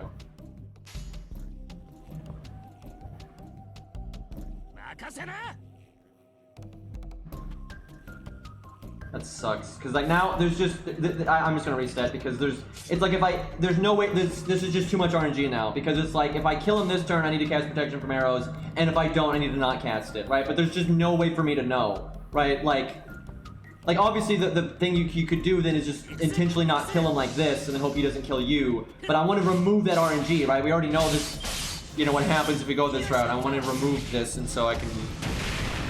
Because like, if you take this long, every once in a while you'll die this turn, right?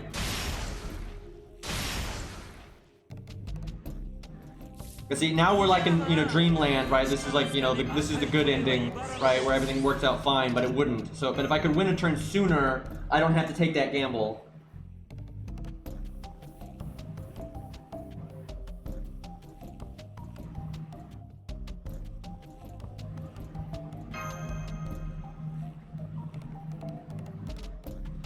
I swear when I'm done with this, I'm gonna have like the most optimized fucking way to do this ever, which will have like no RNG at all.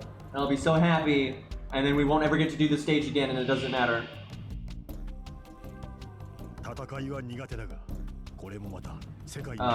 Ibaraki is not a very good solo berserker, but I don't think I need to explain that. Like, all berserkers can solo to an extent if the stage is not too hard, because you just have so much damage. But there's nothing about Ibaraki that's particularly great about soloing.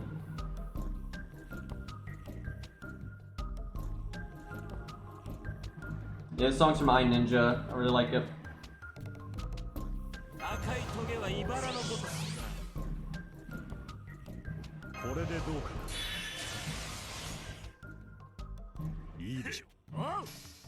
It's like the first time ever we've got our art card there.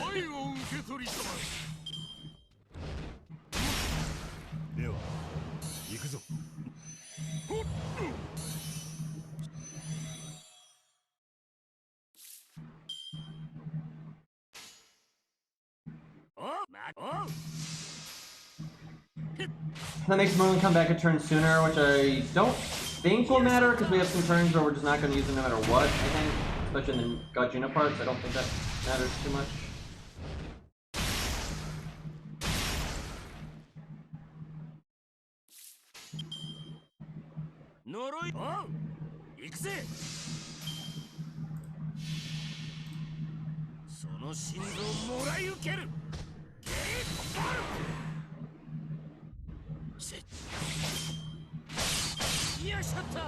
Yeah, anytime any guts goes off, he gets the Buster up. It doesn't have to be that skill.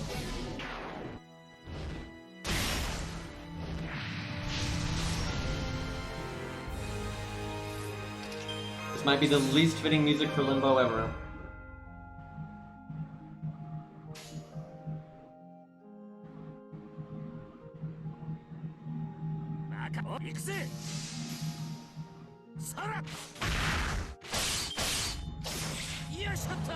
I'm actually glad he's got unbelievably bad RNG there because I'm trying to see if we can win in the worst case scenario because we just failed like all the crits there. It was like 70, 70, 70 and we failed 2 of them, which is and the 2 that were most important failed. The least important one was the only one that crit.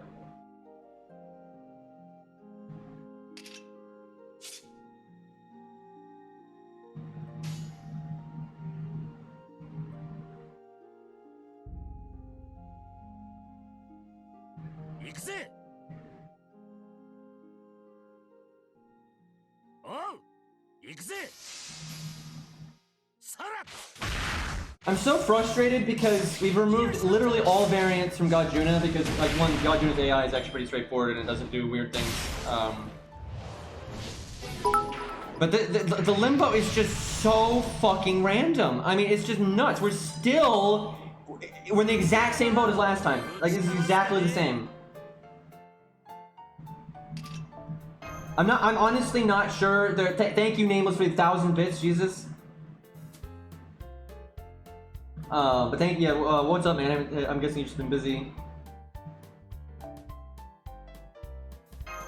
Yeah, I just feel like there's not. I don't know. I'm not trying to try everything. I just feel like there's almost nothing you can do without Limbo. You just have to hope he doesn't screw you over.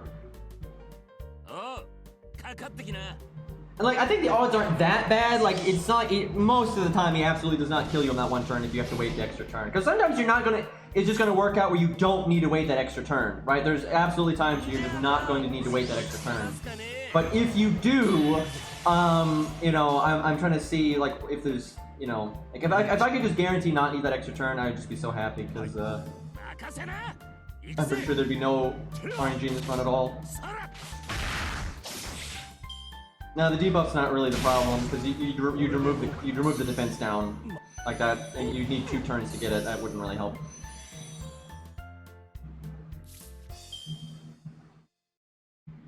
Also, you would not really want to remove any of the other command codes at this point.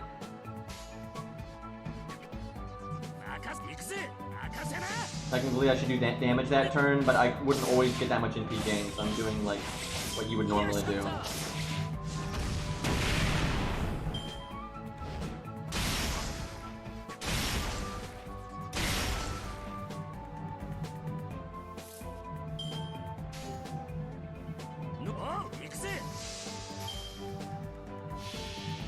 Yep, lasts for 5 turns and you can use Atlas and cast it again before it wears off. If that sounds like nonsense, it's because it is. Though it is very fitting for Hercules, so...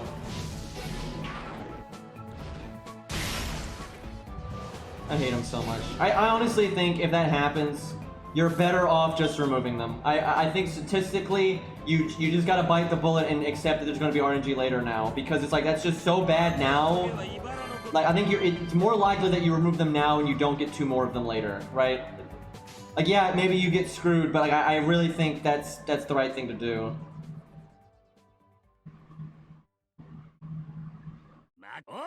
It really is hard to say though. Like it's so annoying if he does that before he fucking NPs. Like it's just awful. The good thing is, if you remove the defense downs, that means his NP doesn't hit you nearly as hard. And now the risk of you, like, dying is really low. But see, now we might kill him before we get our NP. It's like you're basically trading RNG.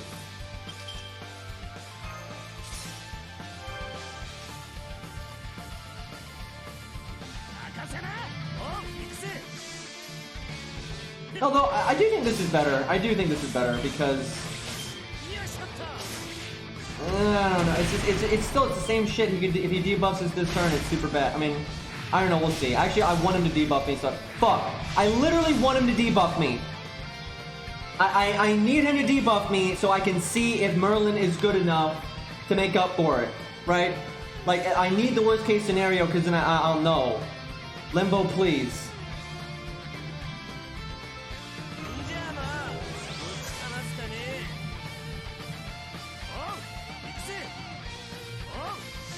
I'm actively annoyed. I needed Limbo to be a dick, so I could sign... Wow, I didn't kill him. I should have done a better combo than that. Oh my god, I'm so fucking tired of Limbo, dude. Oh, it's okay, guys, now he did it. But now I've lost extra arrows, so I need to just always, like, Buster, Quick Buster, or Buster, Art Buster. There's no, the extra crit stars are nice, but it just doesn't matter. You need to just make sure... Like, I should just done Buster, Art Buster there, and just make sure you break it. Well, now we get another chance for Limbo to screw us over.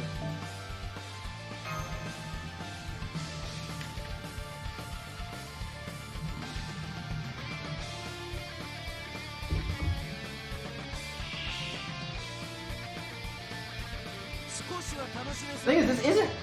You gotta understand, I really think people are getting the wrong impression here. This really isn't that RNG. I'm just being, like, stupid and trying to, like, ungodly optimize this, because if you just play this the normal way and you just run with it, you're gonna win, like, 75% of the time or some shit, right? And then you only have to reset on Limbo because the Godjuna part is fine, right? So it's like, it doesn't even matter. It's just... Like, if I can find a way to remove all the RNG, like... This is the shit I do in my free time, by the way.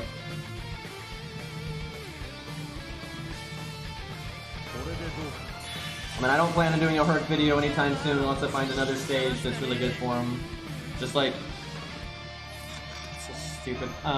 Just like, you know, I didn't make the original one until it was really... Because the thing is, Herc's gameplay is really boring. He's got some of the boringest gameplay... out there, and it was just the Hydra boss just happened to be designed in a way that was really interesting and made it really fun, so I don't want to just slap out another Hercules video unless I find something else that's fun. Or very thematic. If it's crazy thematic, I'll do it anyway.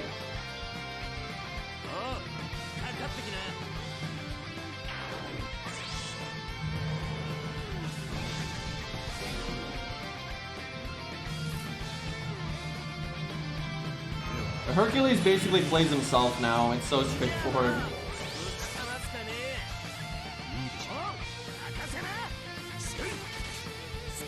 Yeah, if they had story replay, I'd actually be working on that right now. If we had story replay, I'd be messing around with Hercules versus Zeus right now. And even if he does need like a team, I'd try to find the most minimalist team humanly possible to make it work. Like that's what I'd be working on right now. But you know, of course not.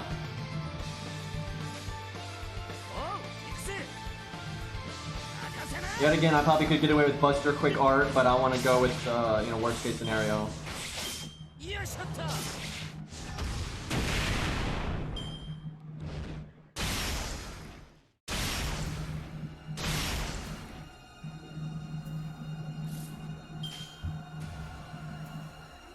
So I think I've done this enough. If he NP downs you once here, you don't remove it. If he NP downs you twice here, you do. I really feel like that's correct.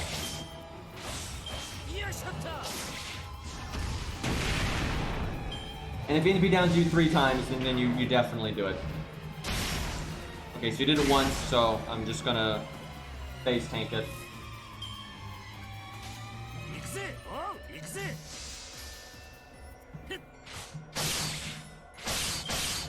No, Hercules still cannot solo any boss.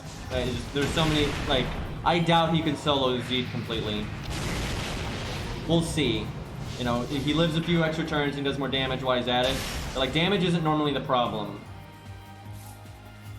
I mean, he's still very susceptible to, like, a lot of debuffs. He has no debuff clear, although he can use Atlas now, which that helps him with that.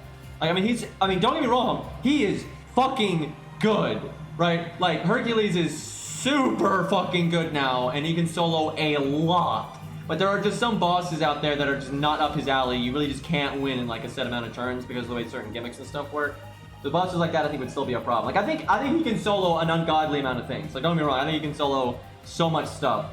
But okay, we have 2 debuffs.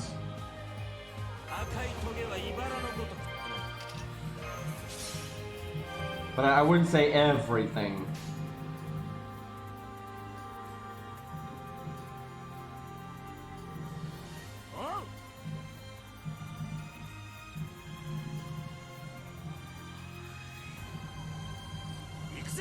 Come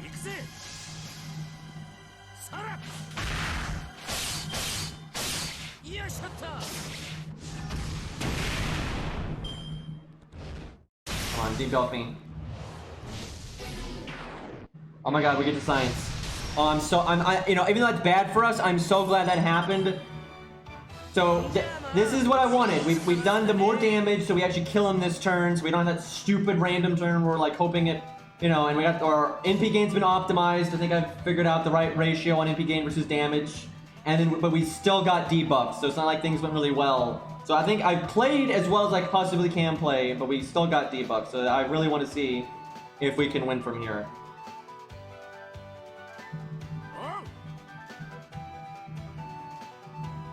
Okay, I absolutely can do, he's lower on health. I could absolutely do Buster quick. I kind of want to do Buster quick Buster, or Buster art Buster, because there's a chance we could get to this point and have done less damage. So I'm gonna act like we're kind of screwed right now, and so I'm not gonna do any star gen. We're gonna go pure damage, because if he had more health right now, that's what we would need to do.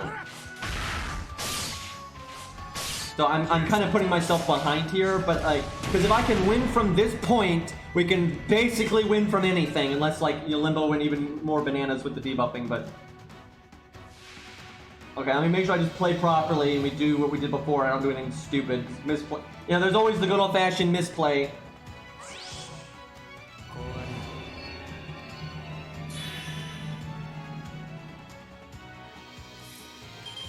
I mean, they made it that. They made his buff that far, so you don't make the early game, you know, much easier. But you can always summon a support one, I suppose, so you still kind of can.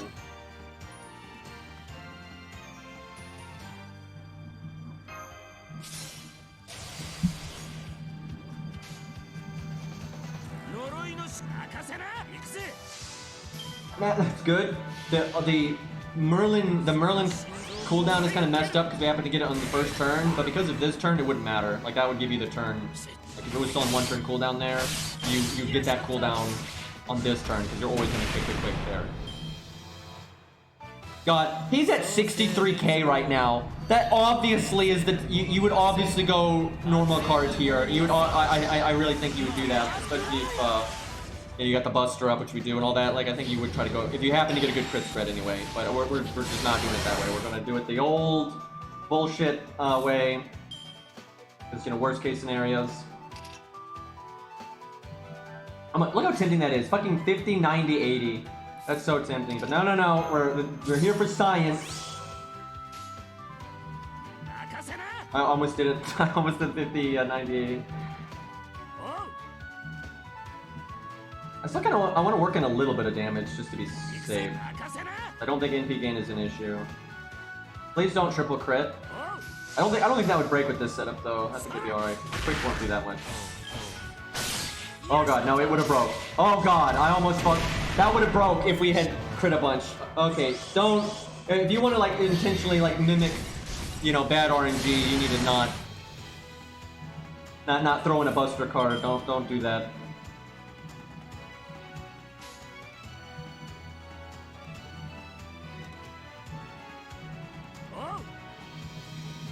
Chet, I think I figured it out. I think we're there. I think we got Limbo down as good as humanly possible. There's still a bit of RNG with Limbo, but I think we've cut it down so much. I think going for that one turn, like killing him one turn sooner, is way better. And I think we've completely got Godjuna down. Like, I think we completely got. I don't think there's any RNG here at all. And we've even had bad luck with the debuffs, all that shit.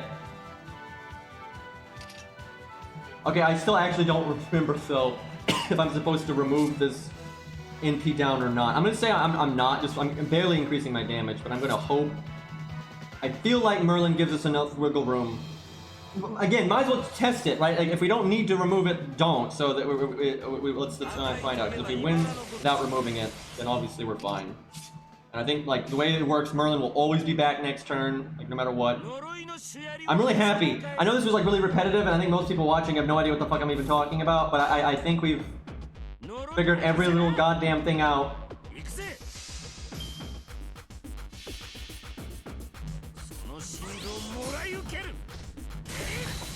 Oh, that was good, Rex.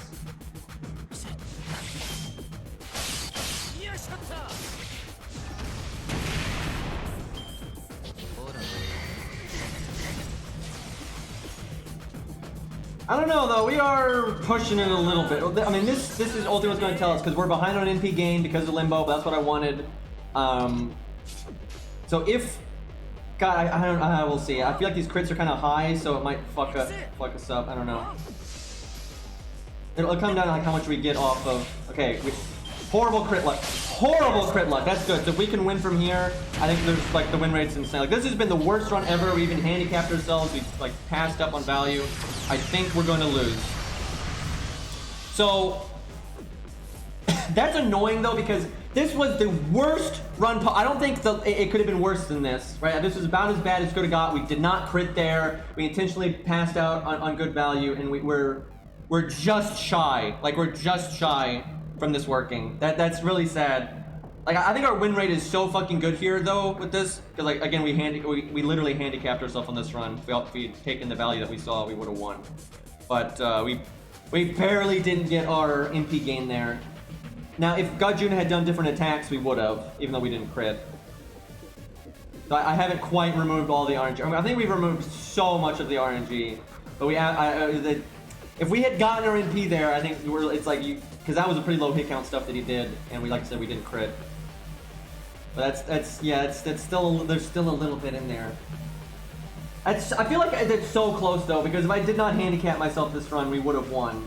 But like I said, I mean it's so unlikely, because I was literally handicapping myself to mimic if like certain good things that had hadn't happened, right? So this is the run where everything goes wrong.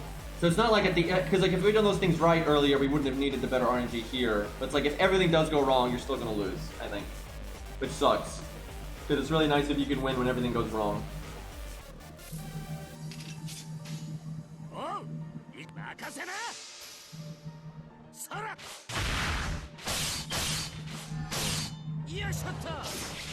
I like how. So okay, I don't even feel bad about that, because the only reason we were in that boat was because of just how much bad luck we had and how we had intentionally handicapped ourselves. And you know, to the credit of Ku and everything, you do have another out. You know, if obviously literally everything goes wrong, you have one more out where you just get lucky on the crits there at the end. But I mean, I feel like the win rate is really high here, because no one, if I was actually playing that, I would have not handicapped myself on those turns earlier, right? I would have gone for the star gen, like that when I was breaking the health bar and all those kinds of things. So I do think the win rate is really high, but it's absolutely not 100%. I don't know what it is, but it's definitely not 100%.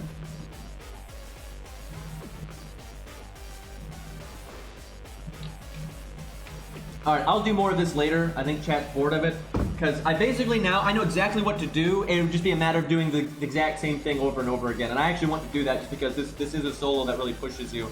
It is fucking awful for Ku though, because you can't really take advantage of his buff. Like I said, his buff doesn't come into play nearly as much as it normally would, which kind of sucks. I'm trying to think, what can I do where I can actually show off Ku's buff? Let me think.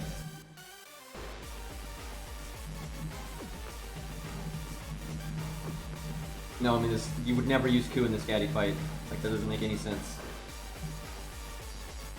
I think we do Lobo in Shimosa, and I don't mean not in Shimosa, in Agartha.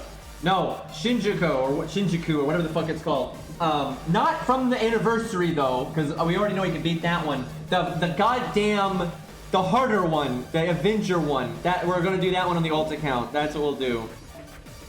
That's gonna be a tough one, because I've done that. I've sold that with Ku before, but it's literally at the very edge of what he can do, and you absolutely needed RNG. So now let's see if the buff cuts down on that some. That's still gonna be, because he's an Avenger. You know, you're at complete class neutral.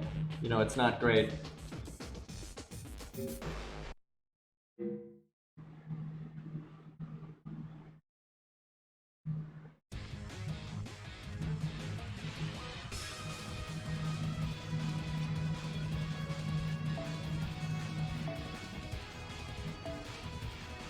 Wait, is this the, yeah, fuck this game, dude. Why did I like how they made command code and command card and put them right next to each other, and the pictures don't make any sense. Like, it's so, I hate that so much.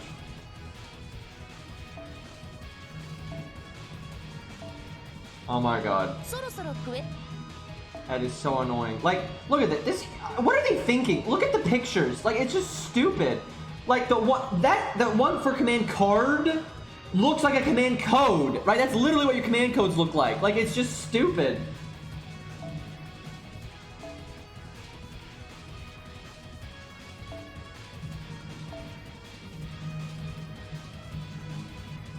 Let me think. It is funny, now that you can like respec as many times as you want, you basically just pick the command codes that make sense for whatever you happen to be doing.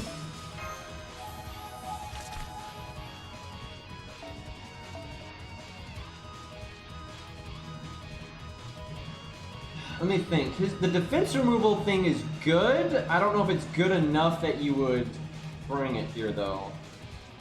There's a lot of command code options here.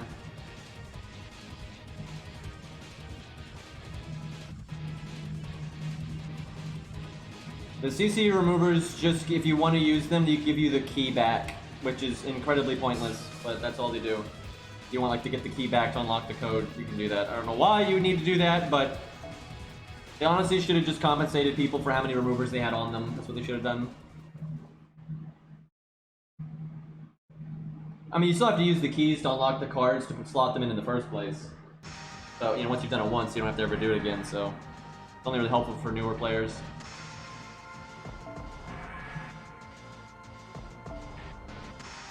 I'm not sure this is actually worth it. It's either this one or it's the defense removal one. I don't think you do both.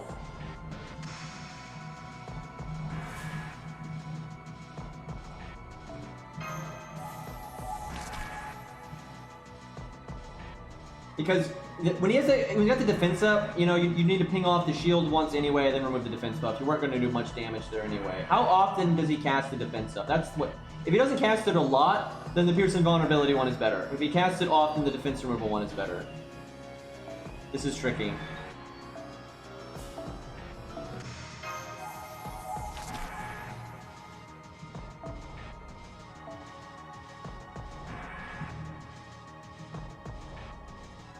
Yeah, I doubt anyone really spent rare prisms on removers though. Like, they gave out a lot of respec items and you didn't need to respec that often. Because people didn't respec unless you needed to, right?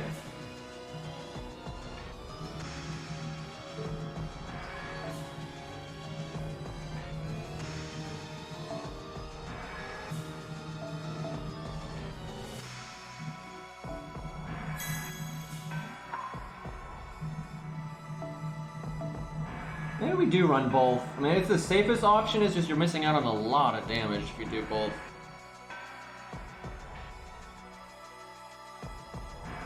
I think I switched them around though.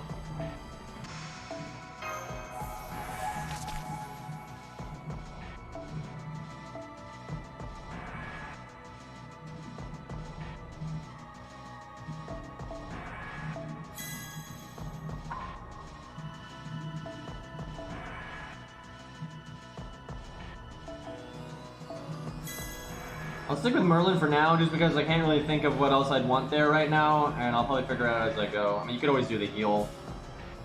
Would the heal be good here? I mean, it definitely could be. It could buy you a turn.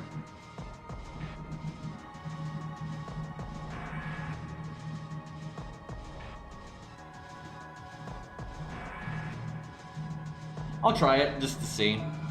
I'm just curious. It may be kind of irrelevant. I don't know how much you're going to use the art card, and I don't know if it'll sync up right.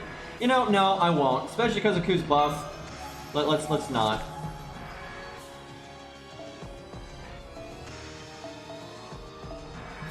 Alright, we'll try that.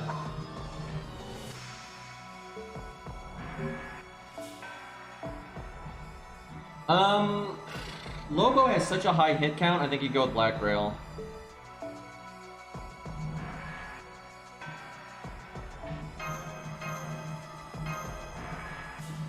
And we go to my ult account, which actually I think I already have up. Nope, I don't.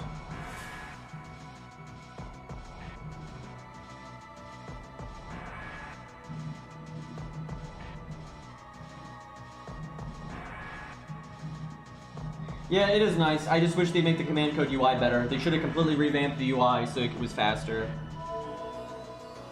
I think it's kind of, that's like the whole problem I have with DW is how sloppy they are. They make so much money and stuff, and you know, that the game does not feel very polished. I have no idea what stage I'm in the middle of.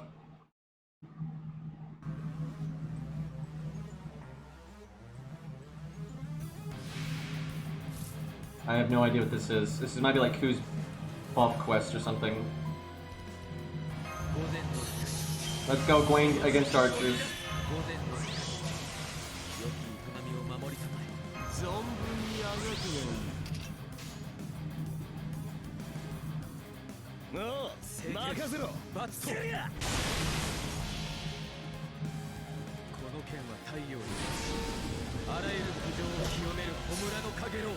The thing is with Ku, ultimately you need to focus on survivability. You should never, I gotta stress this, you should never give up a turn of survivability just to have a higher thing on the attack buff, because just use your head, right? Think about this.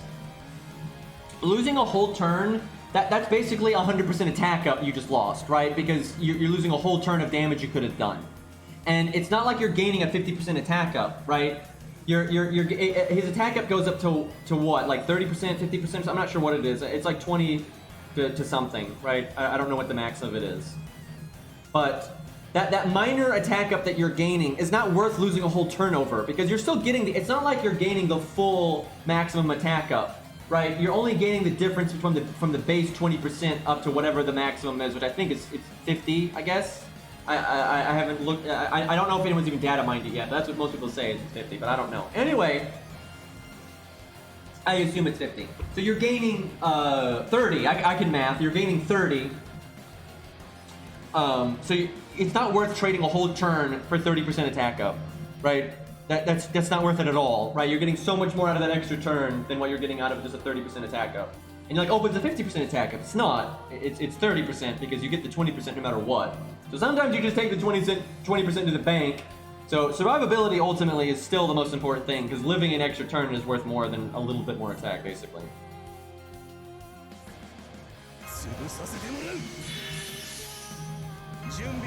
Yeah, I haven't. Everyone's been saying it's 20 to 50, but I have no way of confirming that right now because I don't think it's been data mined, or if it has, I just haven't looked at it, so I have no idea.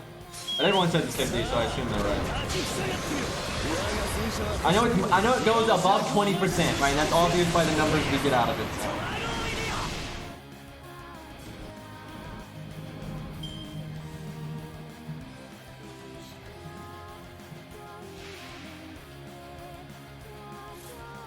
I mean, I don't think DW planned out command codes. I mean, they've worked out brilliantly and they're really nice, but I don't think they really picked them out that much to begin with, so.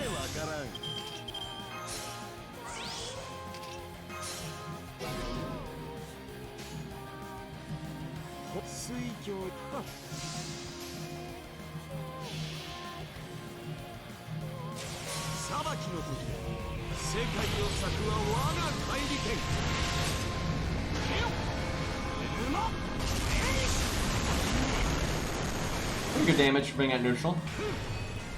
In AoE. It's like Gil Strong or something.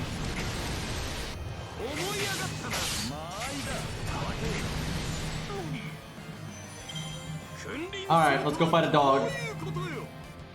Remind me to cancel the app in case we win. Yeah, this song's great. It's from the Grand Blue fighting game, I think.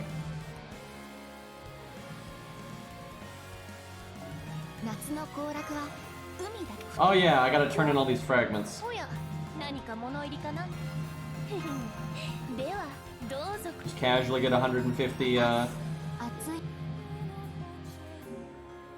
You know, I don't know if this account has any paid SQ on it. I don't really want to give them any money, but if I happen to have paid SQ on me, I'll use it. I'm not really sure how, I don't want to actually show off any nonsense here, so let me hide my, I don't think this account has any. Let me look.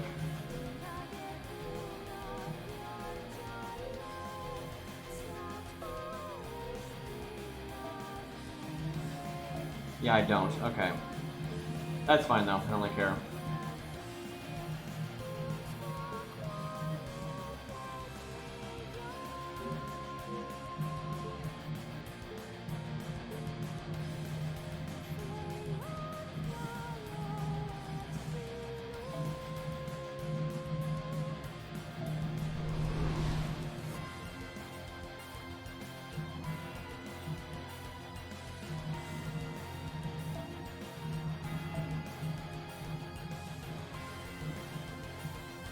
how I just logged in and I'm not showing up because this fucking game.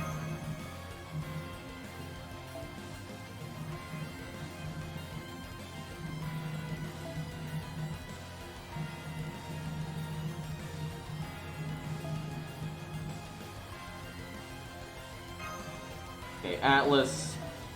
We're back to, because again, that Godjuna fight is just so abnormal and like what you're doing.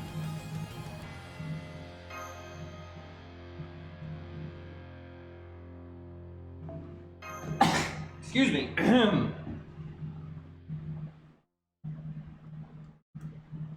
Yeah, I know. It's because every time I use Ku as a support.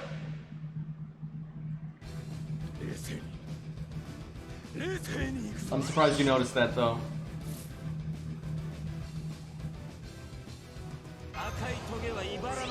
Okay, now this is like way more typical Ku gameplay, aside from the fact that the boss is hard as nails, but you know, we're using our Mystic Code as you normally would. There's a whole insta-death chance though, which if that procs on you, you're pretty screwed. Thankfully, Ku's insta-death chance is not very high, so it's very unlikely that it happens, but you know, it can, and then you're in big trouble. You have Guts as a safety net, but I don't think Ku doesn't have enough wiggle room here that he can afford it, I would say. I mean, I haven't tested that, but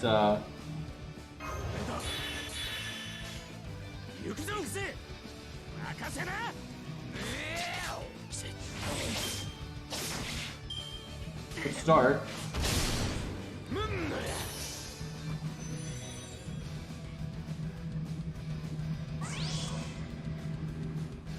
Well, if the NP does proc insta-death, we pretty much have to do this now, and it's a good time for the attack buff, so.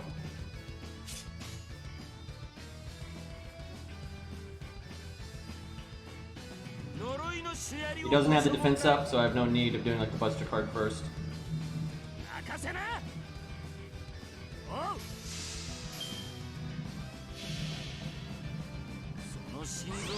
This fight is so much harder than the Memorial version, which makes me question why didn't we get this as the Memorial version?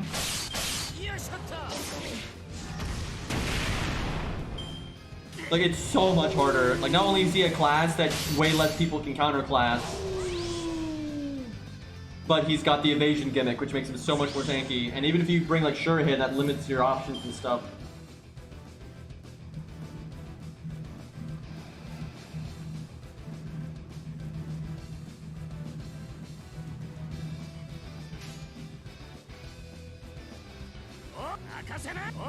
This may not have been the right decision. This is why I'm not sure you're supposed to bring the Pierce and Vulnerability thing. A lot of times the order ends up being like that anyway. Or maybe I should have focused on MP gain, stuff like that, so I'm just not sure. Oh my god, will you stop casting defense up? The only good thing about him casting defense up is the fact that it gives you more time for protection from arrows to come back. Because it takes longer to ping it off.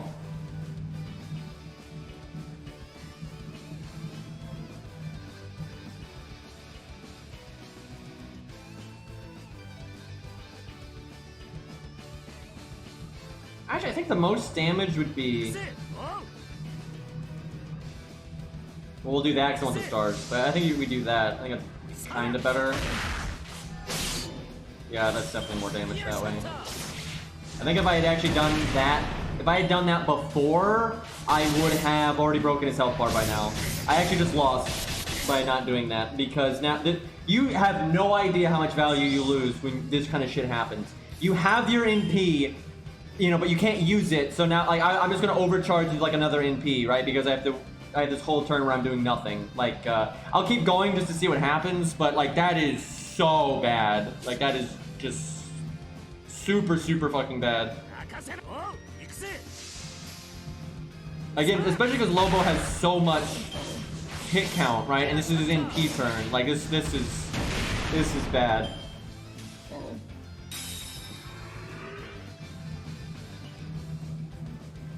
I mean, I had literally already beat Godjuna many times. I don't know why so many people, whenever I'm doing stuff like that, don't understand. It's like, we're not looking to win, we're looking to optimize it.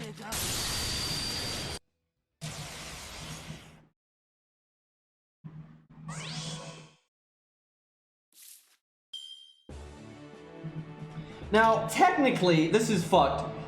I can get my guts back the old-fashioned way and then use Atlas after, right? Because I got 2 turns of survival here. I don't think there's any reason to do that, though.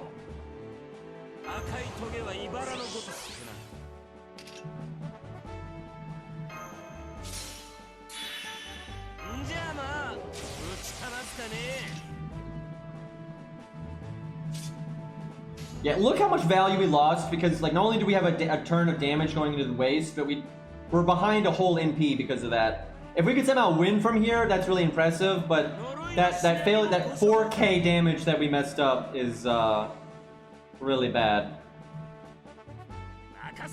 Because if I had done that combo earlier, like with more meta, I would have done that 4K damage.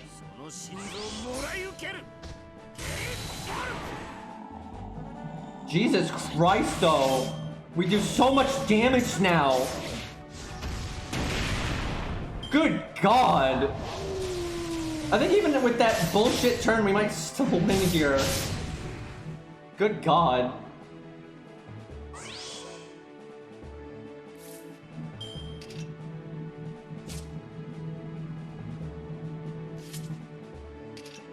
Yeah, I'm pretty confident we still win here.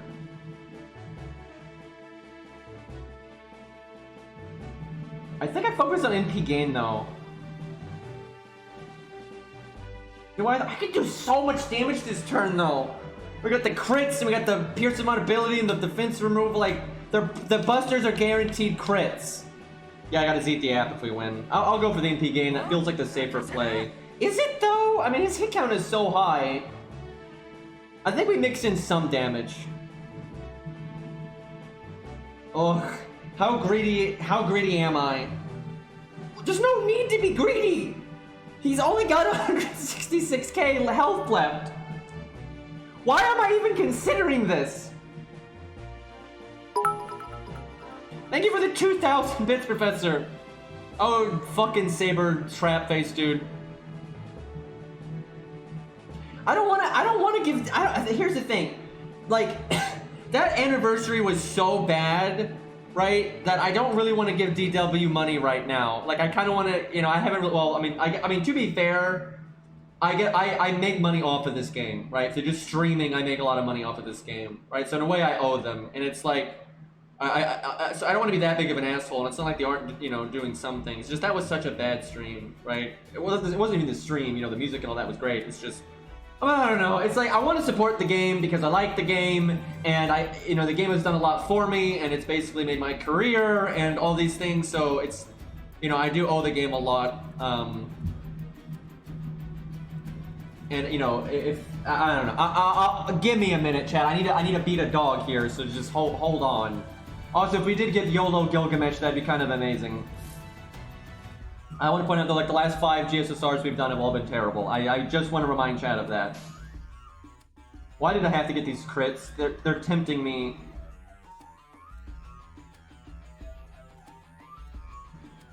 I just can't think of a reason why I should actually. Fuck it. I'm doing it. It's not like winning matters. I can't help it, chat. I have no idea why I'm doing this. There was no reason to do that because he's obviously, if I ever NP again, he's dead, right? So like, what's the point? My logic is, I think I'm gonna get my NP no matter what. Like, it's not gonna matter, right? Actually, no, that was a mistake because I lose the attack buff after this turn. So, I mean, I think we still win, but I do think that was a mistake. Because I would have my NP right now. I would have my NP right now if I had done Art quick, and then we would NP with the 50% attack up. I don't know why I didn't realize that. So this was definitely the wrong play. Because look, now I'm just doing it anyway. I'm doing the combo anyway. I might as well have done it earlier and then gotten the attack up for my big juicy NP. Right? This doesn't make any sense. I mean, I think we still win, but I just don't think there was any reason to do that. We're cutting it close now, though. We'll remove that defense up and then NP. Oh wait, never mind. Never mind. I forgot. We're playing coup, and okay, yeah. So yeah, never mind. I thought this might be like kind of exciting and close, but it's not. I'm really surprised because this run went badly. This run did not go well. I did 2 misplays, you know, and so we had that break bar fumble and everything, and then I think we still win. I'm ready to eat the app. Obviously, I'm gonna go slow mo so we have more time to eat the app. So we remove that defense up, and then we NP because we're not doing a quick chain. We do another buster.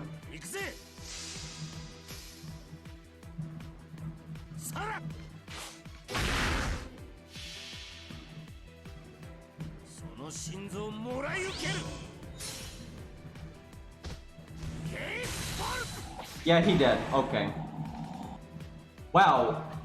We have quite a bit of wiggle room on that, honestly, because that went bad. Like, that run did not go well. That was a pretty bad run, and I misplayed, and we overkilled by quite a bit, and I still had a full evasion, so I had another turn. My god, that's crazy.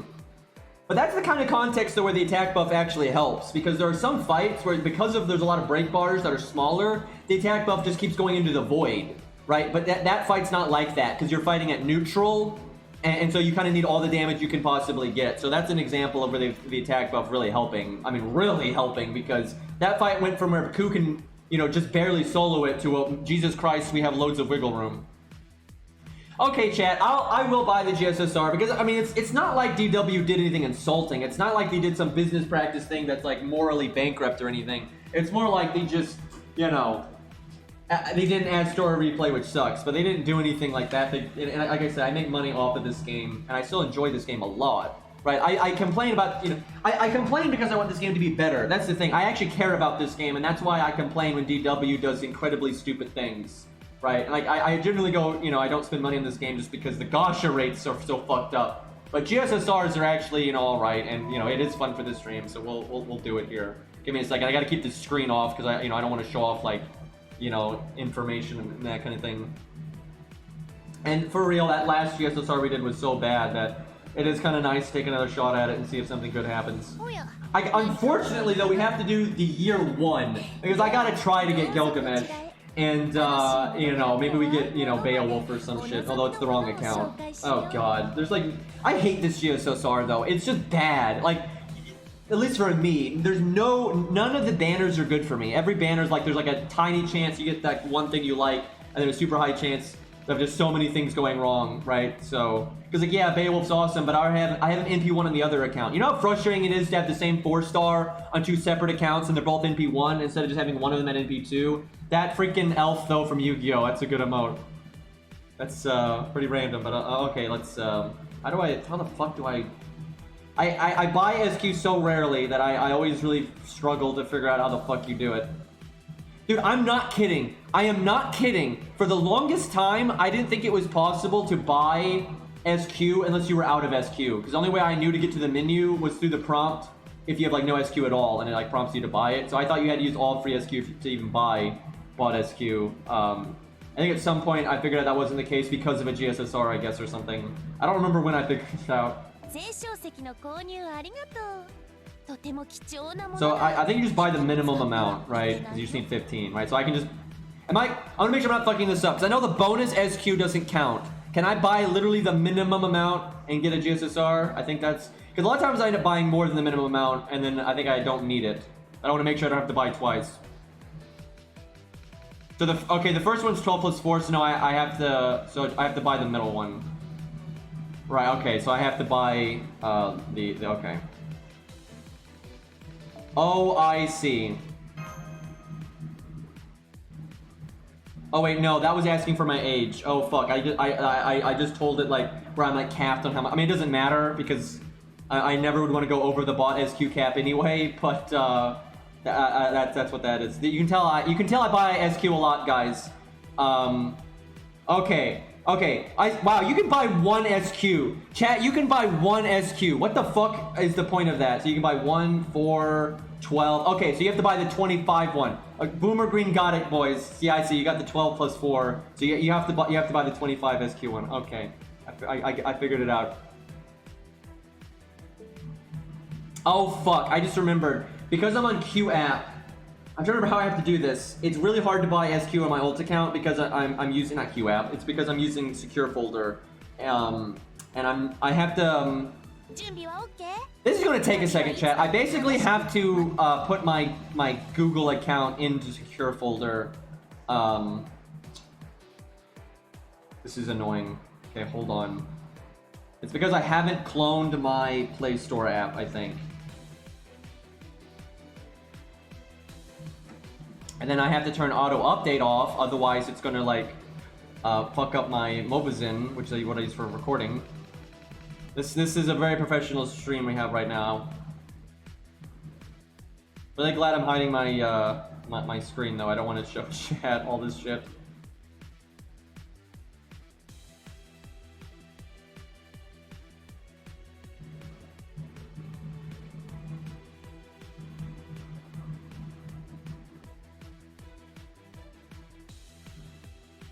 Look, I wasn't planning. It's not. I don't buy SQ very often, so there's not.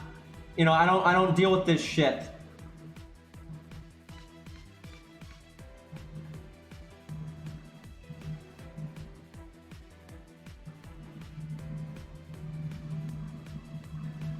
Okay, I got the two-step authentication nonsense, so I gotta do that now.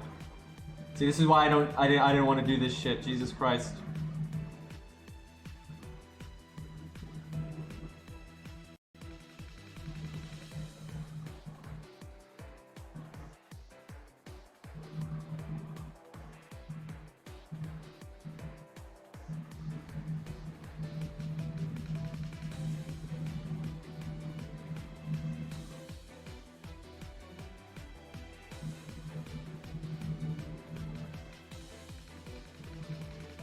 Now I gotta turn auto update off.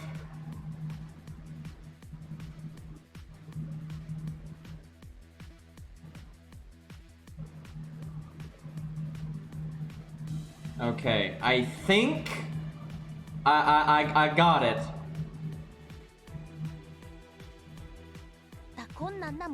Shut up, Dimitri.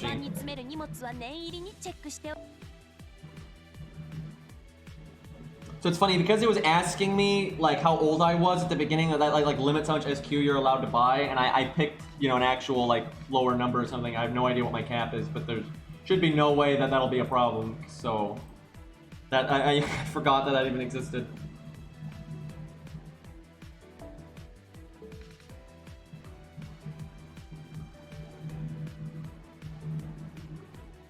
Okay, it's still acting like the place, I don't have like the right thing. Okay, hold on. I guess I didn't actually clone the Play Store right. It's really hard to buy SQ through secure folder, where like on your, you know, your actual, you know, phone. It is your phone. It's just it treats it as like another phone. It's really fucked up.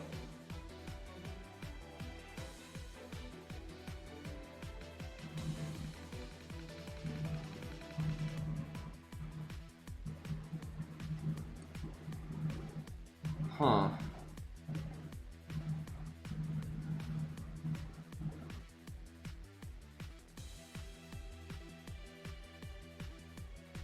It's just not giving me, because basically you have to clone your apps into secure folder, and I need to clone basically the app store, but I can't, so I'm not sure how the fuck to do this.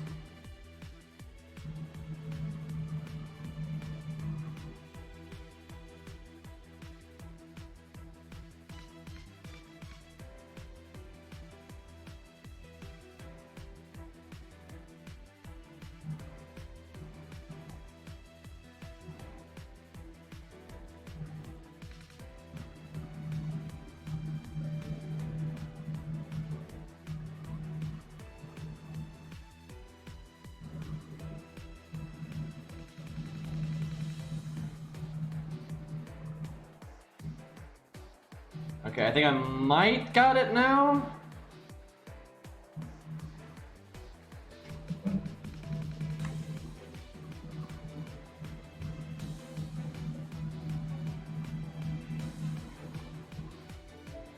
Yeah, I don't know why everyone's complaining about Okita when she's totally fine. Yeah, she's not the best saber in the game, but Okita's performance is great. She works very well. She has no problem doing what she's supposed to do. Like, Sigurd is much, much worse. いらっしゃいマスターくん。カタログはこっちだよ。退屈がてらおすすめアイテムを紹介し、全小石の購入。Shut up, Da Vinci. Holy crap. とても貴重なもの。 Okay, I got it. I fixed it. God, that was a pain. Remind me to never buy SQ again. Oh my god.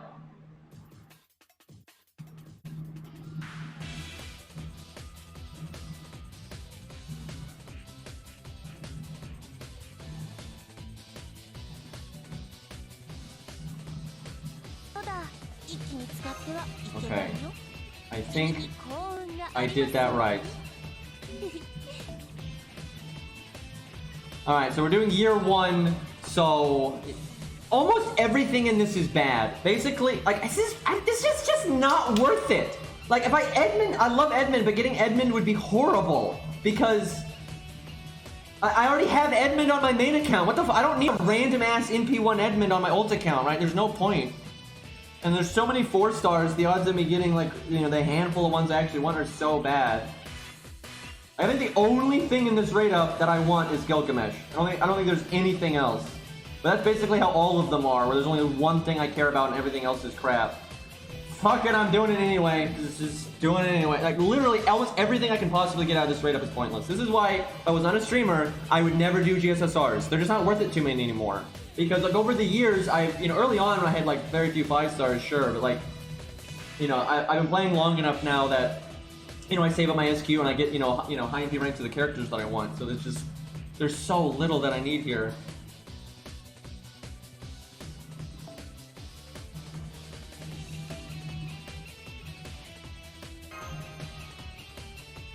Alright, here we go. Oh yeah, my screen's messed up.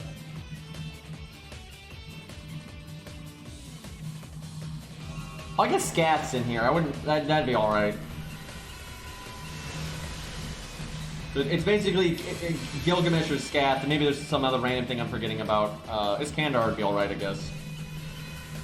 I think I already have him though. Not Nero, dear God. I'm guessing this is a 4 star. Who said it? Who said it? Who fucking said it? Get the shotgun, boy, motherfucker. And I already have, like, if I'm gonna get Nero again, it'd be better on the fucking main account. Come on, look! I have her at NP1 on my main account, right? So great, now I have her NP1 on both accounts, right? Like, it's shit. Like, put that on the other account and it wouldn't be so bad. Not more Nero. No, no, no. Fucking Umu.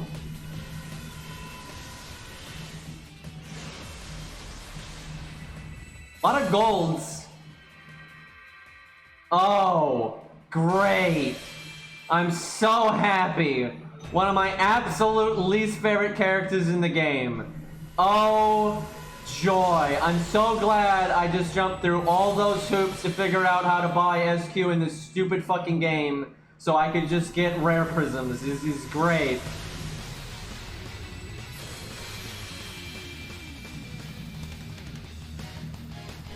Why do I always get shit like this? Why is it always traps, lollies, and like fucking Tamlancer and Ishtar? Like, why do I just get this stuff, right? That's the stuff I never want, and that's all I ever, all the GSSRs I've done over the last few years it's been Ishtar, Lancer Tam, fucking Trap Face, fucking lollies and shit. Like, just give me a dude, for fuck's sakes. At least we got Ku, you know. You're welcome, by the way. Yeah, thanks, Rex.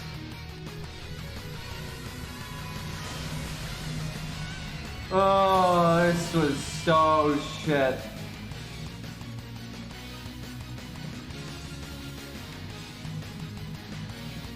Trap Boy may be a male, but he's not a dude.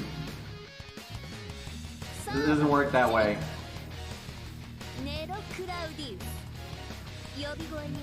Like, I have no need for Nero because I don't like Nero, and at least on my main account, you know, it'd be a higher NP rank. right? But like, I don't need an AP1 fucking Umu. Get that shit off my screen.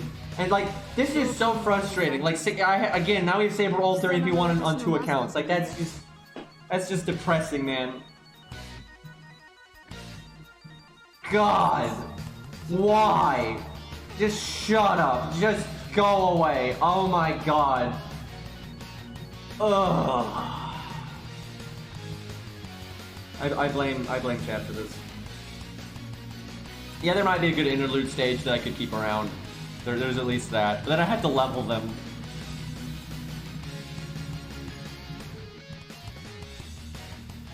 Let me bust out this AFP summon though. Well, somebody there was a good number of people that wanted me to do the GSSR, and I don't know why I do this. I mean, although to be fair, I guess chat did give me $20, so basically chat did this. Thanks, chat.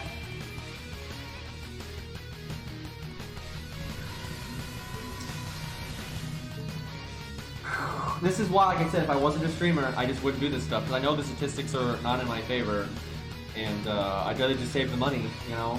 I could have bought, I don't know, bought like, I don't know, food or something. All right, let's go. Actually, let's finish up. There's some like anniversary bullshit we need to do on this account. We're just like chilling here. Might as well get some of this stuff done.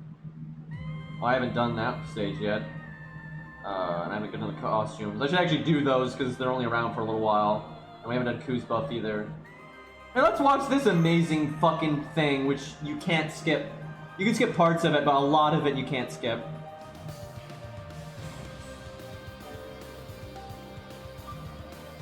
See, thankfully, you can only bribe me on GSSRs. Chat cannot bribe me on anything else. Like, you're not getting me to roll the Gacha, like with money. That's just not gonna happen. Don't even try. It will not happen. I will not do it. So just no. Because there's so many reasons why I won't. Because I don't think it's like, I don't want to set a bad example, right? So I don't think it's like a good boom for your buck. It's not at all. And also I don't want to like corrupt my accounts with a bunch of whale rolling, right? Like I don't want to do that. You know, my account rolls story 2 bits. Yeah, sure. I'll do it. But because like I like my accounts and I like that I pretty much just do GSSR and stuff, right? So like it's just not gonna happen.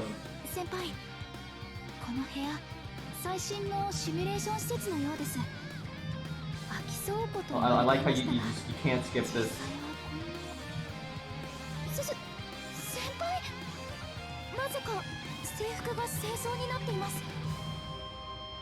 By the way, all of this is just for a goddamn CE that's terrible. I like how you get one option. Yeah, that's helpful.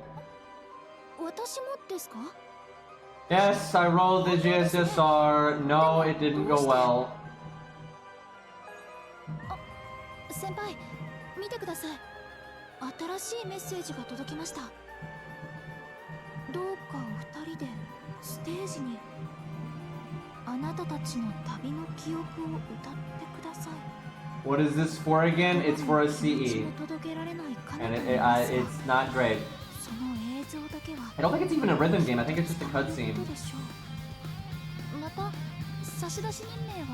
Like, because eventually they let you skip, and on the main account I skipped. I don't know if there's like some rhythm bullshit after that. I don't know, but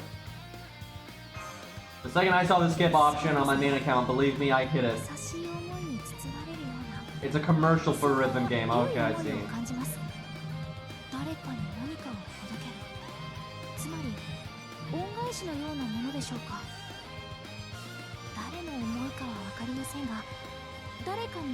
I just like to remind everyone that this is going on during the Lost Belts, and you know,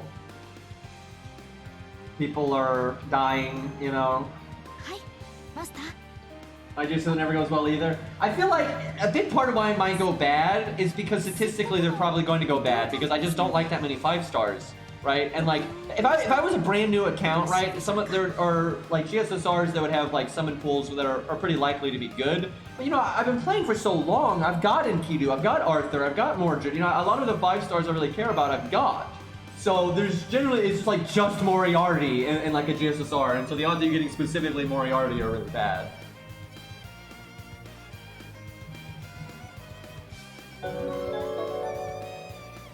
Thank you for the resub. Monk ass. Okay, I can skip. I'm fucking out of here, boys.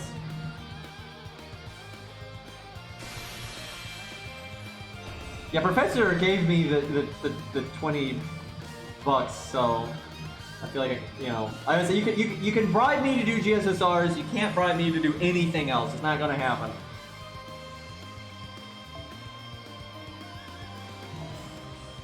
I do appreciate, though, for real, Professor. I don't want to sound like a spoiled brat here. I do appreciate the 20 bits. You basically gave me a free GSSR, and that's nice. So the fact that I got wrecked is a side matter.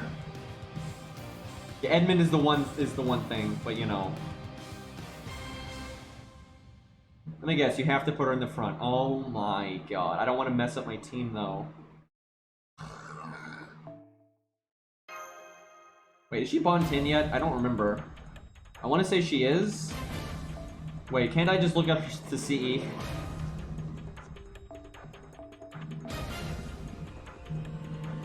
think it's that one. So yeah, she's Bond 10. Okay.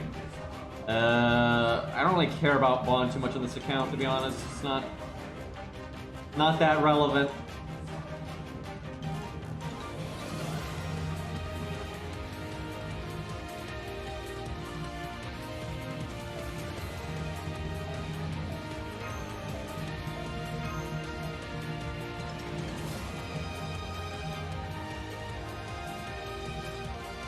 Whatever. Here, Mash can dance with Caesar.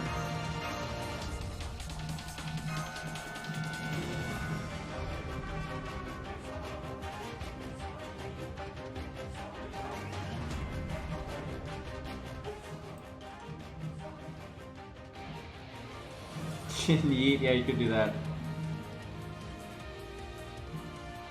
Don't do this to Caesar. I'm pretty sure Caesar wouldn't mind.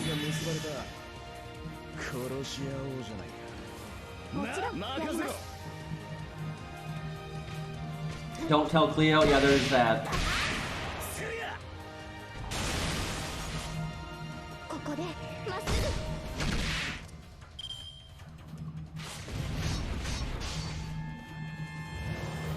We're in slow-mo, by the way.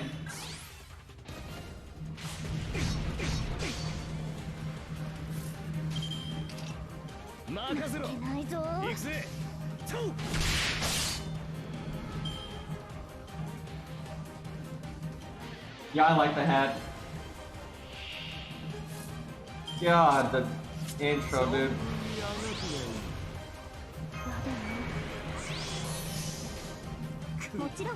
We need that attack buff, obviously, for 4K enemies, clearly.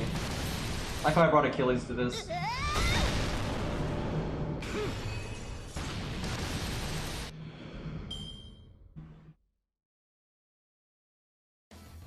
Yeah, the Ifrits are kind of cool, whatever they're called. Alright, obviously we have to have Achilles take this on, blatantly.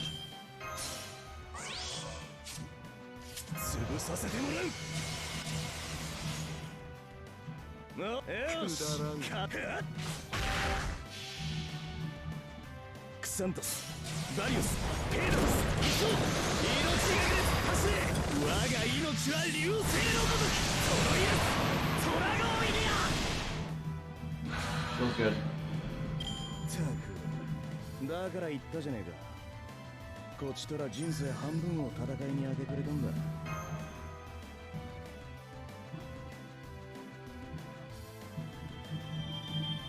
These stages are so dull, but we do need to get them done.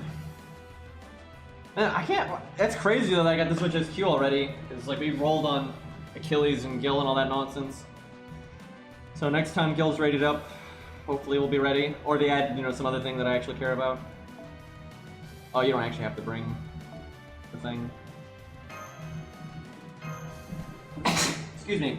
Sneezing.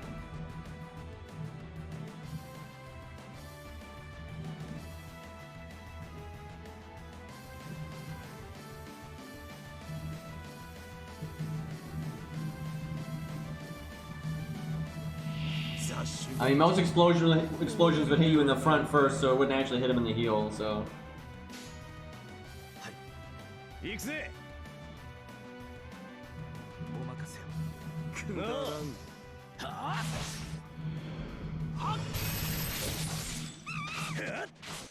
I'm going to bed, too tired. Good luck. Yeah, have a good one, man. Gotta sleep. Sleep's important.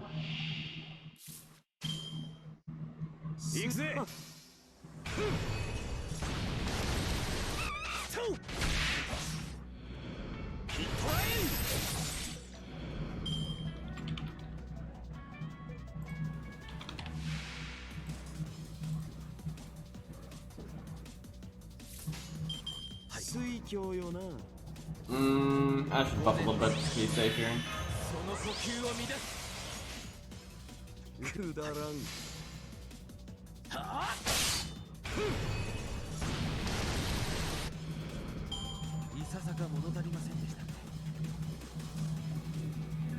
It is funny though, a lot of servants just have no chance against Achilles, because even if they know that it's Achilles and that his weak spot is the heel, most people are just never going to be able to hit him there because he's so fast and strong.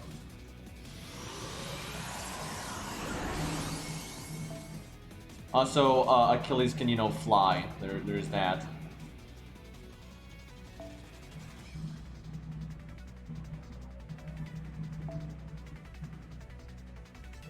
Oh yeah, they got an event going on right now. We could bring MASH and you get more FP.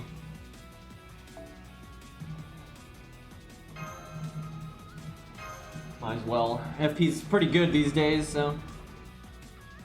Yeah, I want to see Achilles versus Hercules really bad. I'm quite sure Achilles would use his spear, Noble Phantasm, and Herc would definitely accept it, and they'd make up rules, so it's like a more fair fight, and it'd be really awesome.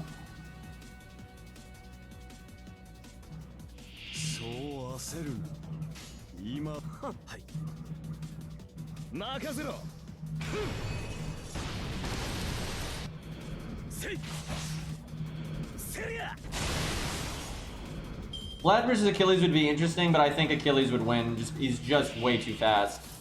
Like, Vlad can literally cover the whole area in spikes, but Achilles can also fly, and he can be emitting, you know, the comet energy bullshit from his chariot, which would just destroy all the spikes around him and stuff. So I think it's well in Achilles' favor. Like, Vlad is really strong, especially if he's, you know, in Romania. And for real, he can just carpet bomb the whole area and so many... He can literally have spikes coming out of his spikes, right? Like, and he can just... And it says this, it's not like... I'm not reading between the lines, it says this in his character material book. He can, like, organize his spikes as such that he, you know, traps... You have no escape routes, where there's just spikes coming out of the ground and stuff, no matter where you go. And so even if... So normally, you know, he can, like, you know, wreck you that way, but Achilles is just so fast in his comet form and the chariot.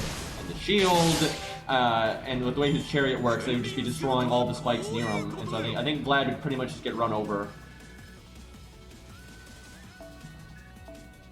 And yeah, he can't. He'd have to hit him specifically in the heel. Like he'd have to, the spike would have to hit him specifically in the heel. Which now, if Achilles wasn't Achilles, he could do that, right? Against a lot of enemies. You know, because he has spikes, you know, just coming in from everywhere, and he can just like cover everyone in spikes and all that stuff. Like look at how he's fighting Karna and stuff. You know, against a lot of opponents, he would be able to hit them in the heel if he needed to. But against Achilles, I don't think he'd be able to hit him in the heel. So I think he'd be pretty screwed.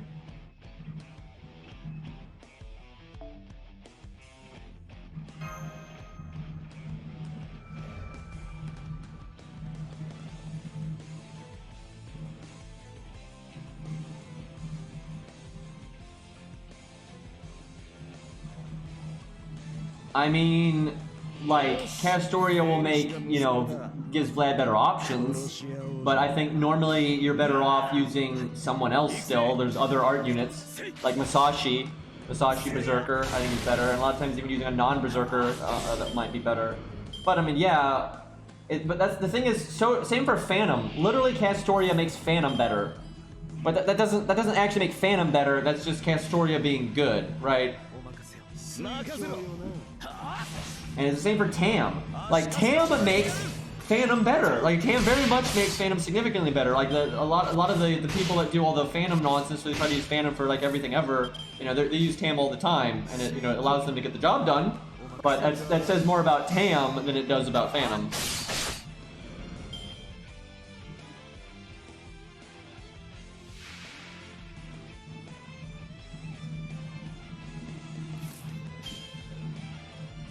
I mean, I'm not calling anybody out. Like, I think all the Phantom stuff is awesome, and more power to them, and it's really neat and different, right? And I don't think, you know, there's multiple people that do the Phantom thing, and I don't think any of them would be like, oh yeah, Phantom's awesome. It's like, no, they fight hard content, they know you gotta like, get carried by the other units. That's part of the challenge.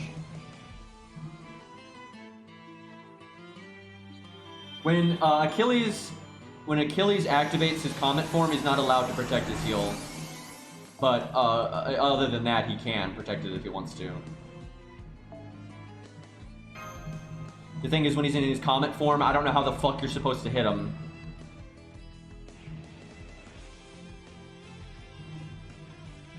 Now, I would say Vlad is still not a good single target nuker, it's just Castoria is a really good support.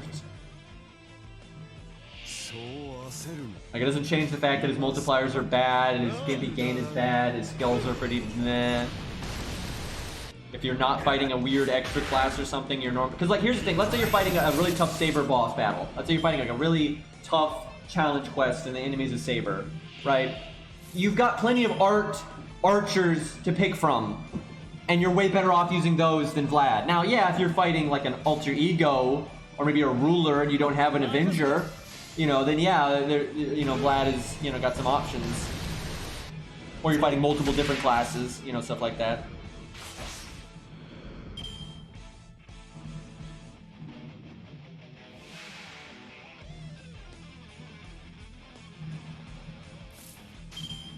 Achilles versus Dante's would be absolutely bananas, and I'm not really sure how that would go because they haven't given.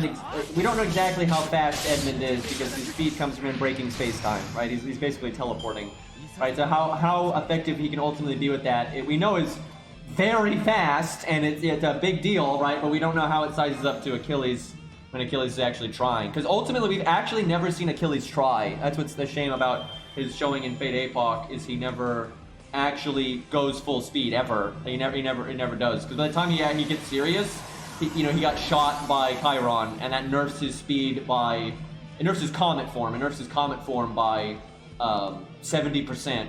And then so we literally have only seen Achilles at 30% speed. We've only seen Achilles at 30% speed, and he was still fast as fuck, right? Like he was so much faster than Atalante, who I think has A+ agility or some shit. Let me look. I don't remember what her agility is.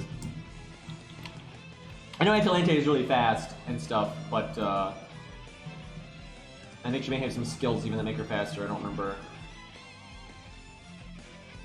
All right, let's see. Her agility is, it's A. Her agility is A.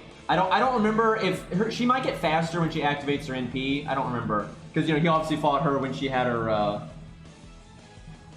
boar mode activated, right? Which I think might make. The thing is, Achilles' agility doesn't matter because we're talking about his Comet form. Because the heal thing doesn't affect his like regular agility. But anyway, so whatever the fuck, Atalante in her with her NP activated, however the fuck fast she is, Achilles at 30% speed was significantly faster than her. But that's not a feat because we don't really know what that means, right? Relative to how fast Edmund is because they haven't really explained it. So they're basically both Edmund and Achilles are stupid fucking fast. They both have all kinds of overpowered abilities and stuff. It would be kind of ridiculous. I might bet on Edmund, especially because I don't think Achilles' divinity shield thing would work on Edmund's soul burning nonsense. So that's kind of a big deal. But I don't know. I would not put it dramatically in either of their. I wouldn't. I'd call it 60-40 at best.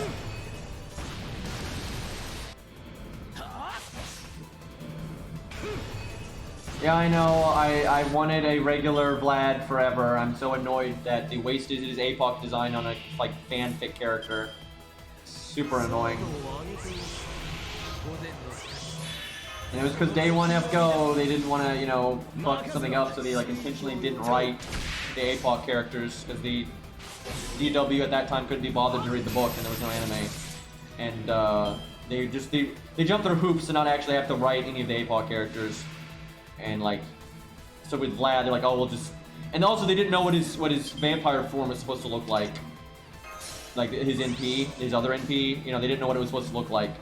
So they just jumped through hoops to make a new version of Vlad that's basically Vlad, but not. And then so they could contrive a situation where they didn't have to design his vampire form, and so they didn't, you know, they didn't have to, you know, really write him or anything. And if they did write him in a way that wasn't consistent with the book, you're like, oh well, this version of Vlad's different, right?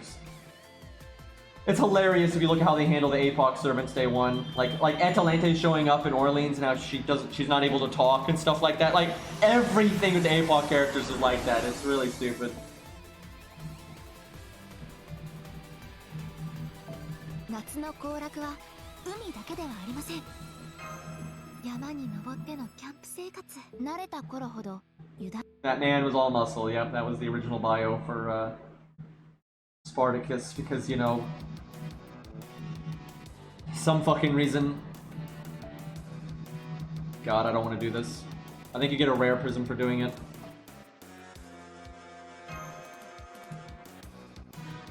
And what just frustrates me is, like, if they wanted to make this random version of Vlad that has never been mentioned in anything else and probably will never be used in anything ever again, fine. But do regular Vlad too. It just frustrates me because they act like they've exhausted that design and they can't use it.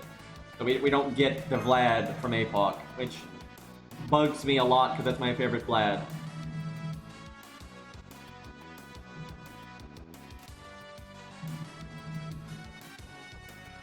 Yosh, 西が結ばれた。殺し合おうじゃないか。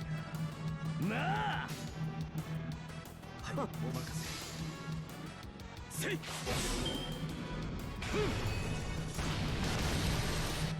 I'm gonna be BRB real quick. I need to grab water.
Alright, I'm back.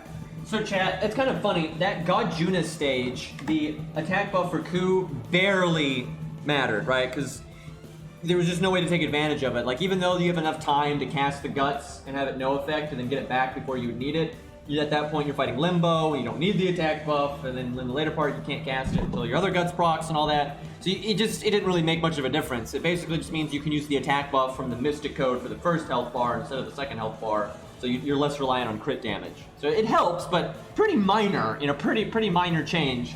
It just makes the RNG less bad. But then the Lobo fight, the attack buff was a huge difference. And even though things went terribly, we still won, right? So that was a rather noticeable change, where before you needed to play well and you needed things to go well.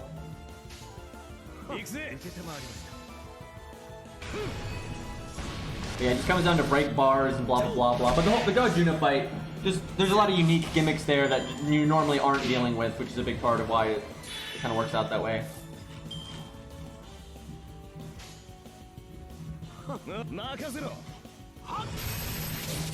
Dude, it kills me. In the APOC event, they just used Berserker Vlad and changed his class to Lancer. But then, you know, we don't get that. Like, ugh.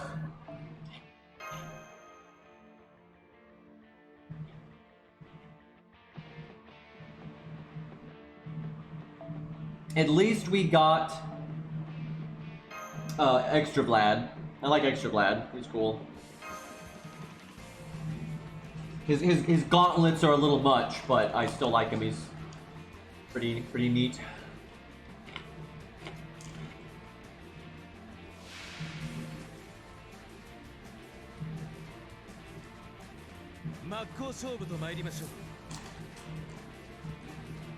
I mean, Vlad from APOC is a very different character from Berserker Vlad. Like, there are very massive differences in their personalities.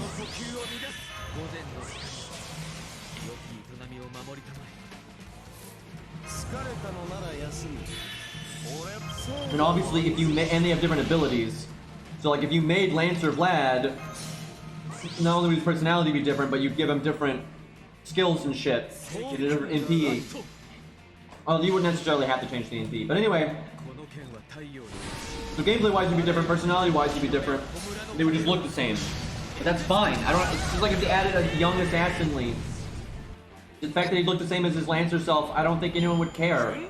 Like, literally no one would care.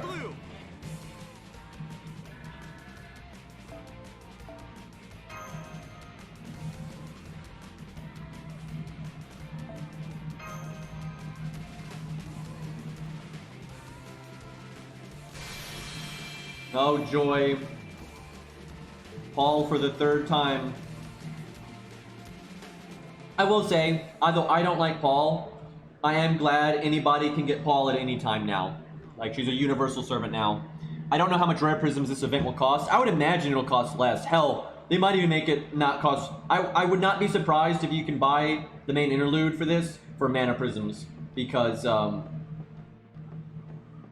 I think it is a main interlude. I think they're just doing what they always do, where after it's over, like right now, we can only do it for the 5 days, but when those 5 days are up, it'll be in the shop. That's how main interludes always are. I'm pretty sure that's how it is.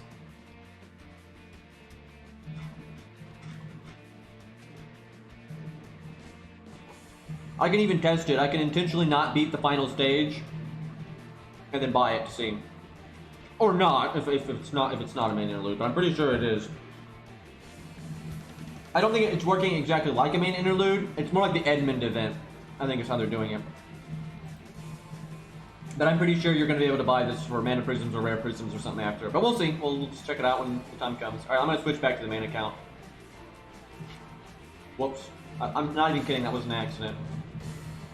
I keep thinking image... I basically have image 1 and image 2, and I keep thinking image 2 is this, but it's not.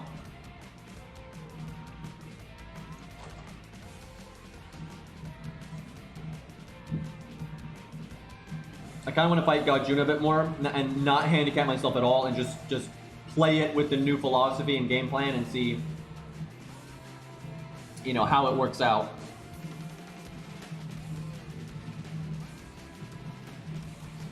It is funny though, it's the stage I've been doing the most with Ku, when it's a stage where I barely get to use Ku's buff, but... Okay, I will say 5 rare prisms is kind of bullshit for a bronze servant. That's a little... I mean, I'm sure if you like the character, you'd be willing to blow it, but for, like, gameplay, that's a bit much.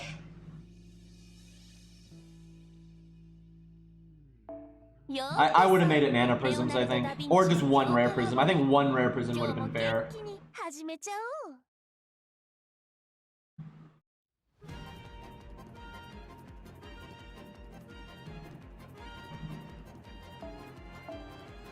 I'm enjoying this whole insta-respec thing.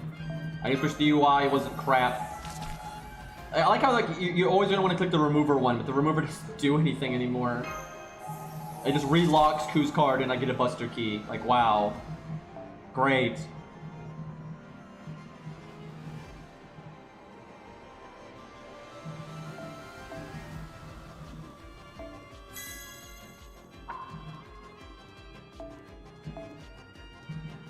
It's a lot of busy work, which they could make so much simpler.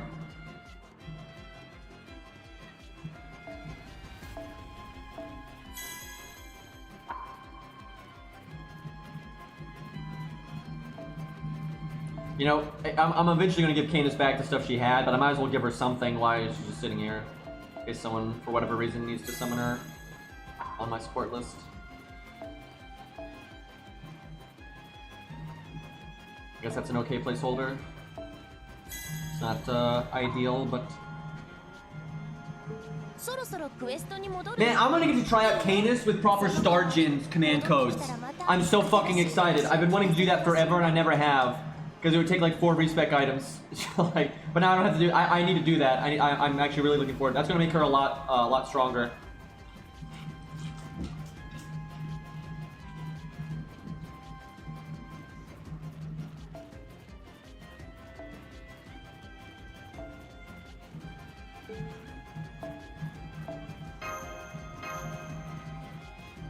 Oh my god, and I can give her the proper, like, crit ones too.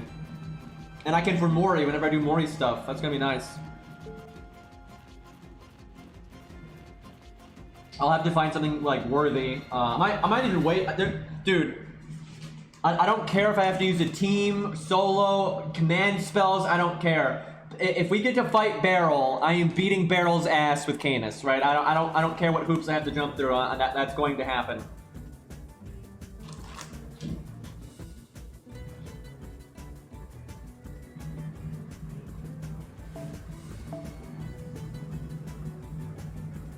Alright, let's see here. Bust out Spartacus again. I really am undecided about the craft essence though. Like,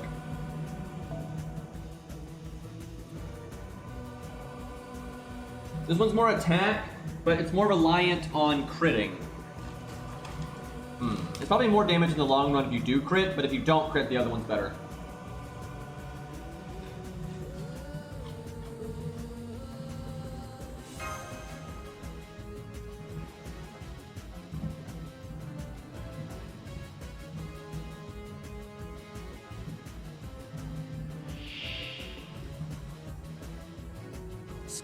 That pull though.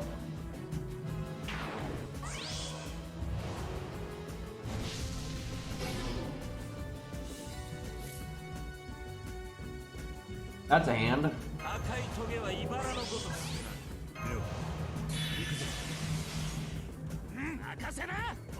I'm so glad Spartacus got an animation update.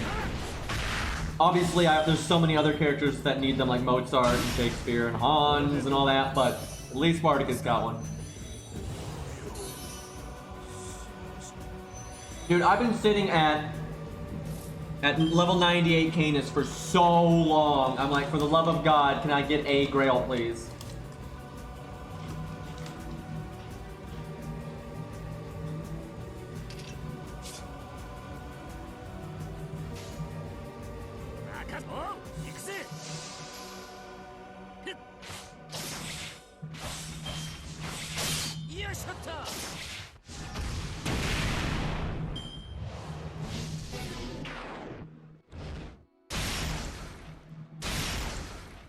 Wow. I didn't get my NP. I mean, it's not the end of the world, but like... Wow, that sucks.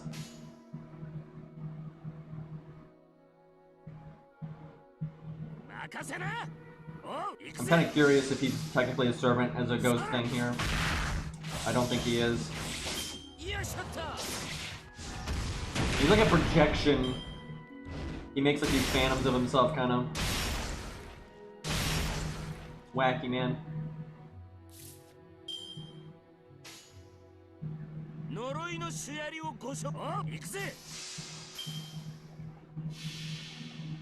If he gained down, did the trick. Indeed, if he hadn't cast that, I would have gotten it.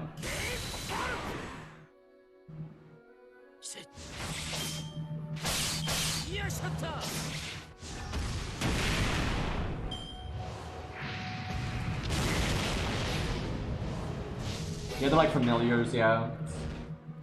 Pretty. Yeah, the funny thing is, he'd be so much smarter to just not waste them. He wastes them pretty pointlessly, right? If he would just like keep them all together and fight with them all at once, and his true self, we'd probably be super fucked whenever we fight him.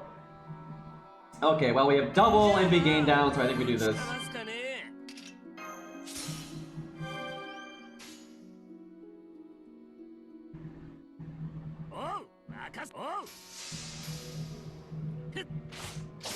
Fuck, man. Good God.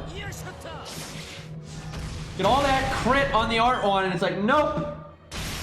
And I did too much damage now. I was literally doing more damage earlier because I thought it was fine. That's why I did like the Buster quick turn and stuff. But, I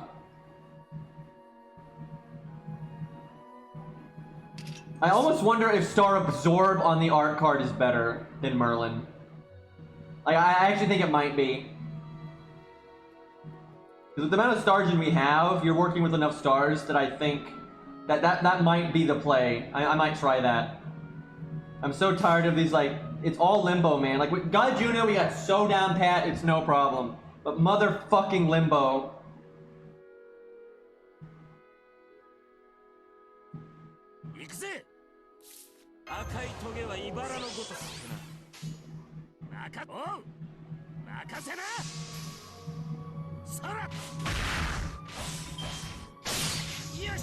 Okay, well, we got our NP anyway. I just... Yep, I am thinking though, for this fight, because you care about NP gain so much more than normal card damage, I think you might just go with Star Absorb on the art card. Because ultimately that's better than the Merlin, but I'm not sure. Alright, I'm pretty sure as long as I don't misplay, I win here.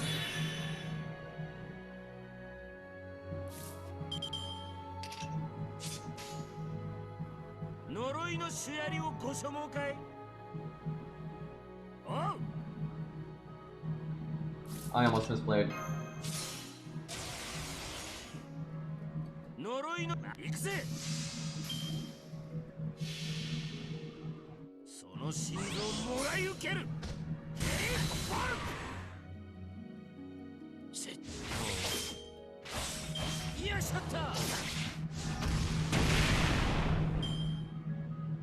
Yeah, I know, I don't know what's up with Limbo, like, loyalty-wise. He doesn't really seem to be on anybody's side. He's supposed to be on the alien god side, but...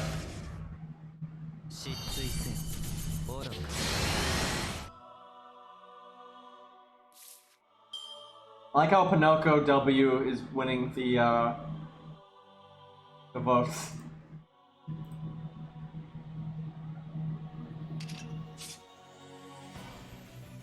Okay, we didn't do that much damage, so we gladly go with the safer route. Wait, am I supposed to evade here? Yeah, I kind of forgetting what I'm supposed to do here. Excuse me. All these crits, and it's not a turn that it matters too much. Although we did so little damage earlier, I'll take them. I'm actually a little bit worried because a lot of times we pretty much get to him at this health threshold. Yeah, actually, this is really bad. I should... Oh my god, why did I even do that? I'm overcharging like a motherfucker. I should have done damage. What was I doing? What the fuck? I should have done like Buster quick art. I look at my guys, I need to do art quick because, you know... Oh god, I think I may have just thrown... I wasn't paying attention. Oh god. Gotta get bailed out by crits now. Easy. I think we only needed one crit because that was a lot of overkill with the extra attack, but that was absolutely a misplay. Like look at my overcharge. Like yeah, I really needed that quick or that art quick.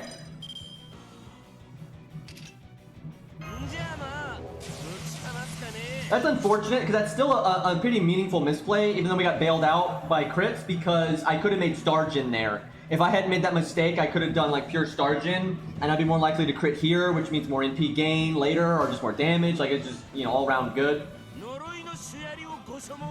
I wonder if you do Buster, NP Buster, and then just start focusing on pure normal card damage, because the one thing about doing the quick thing, like in a longer fight, it generally adds up and it's worth it. But if you don't crit, it's actually not worth it, right? And so the reliable thing to do is just do Buster. I do wonder, I might try that sometime, just do Buster, NP Buster, and then start doing like Buster, Art Buster over and over, and see if that's enough damage to just win.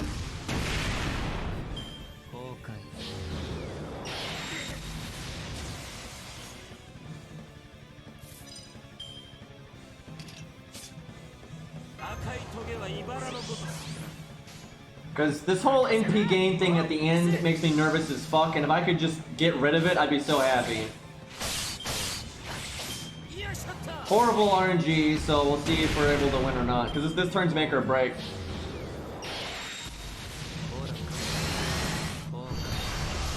Well, we got it. I really do want to try...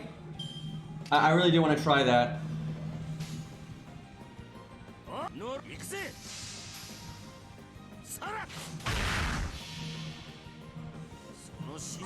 Because if you're focusing a lot on normal card damage, it's like, you know, it's definitely reasonable to get him killed there, and then you don't need NP gain, right?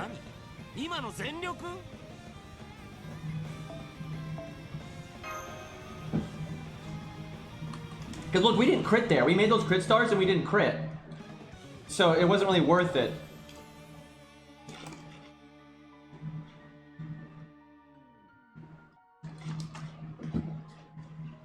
I feel like going the other way is a bit risky with the high-low roll system. If you low roll on the NP, you're a bit scuffed. Where if you double NP, you're overkilling by so much it doesn't matter what high and low rolls. Alright, I'll test that off stream. That's enough of that nonsense for now. But I think that might be better, because when we did go the damage route, we were normally just shy just a tiny bit of health, so.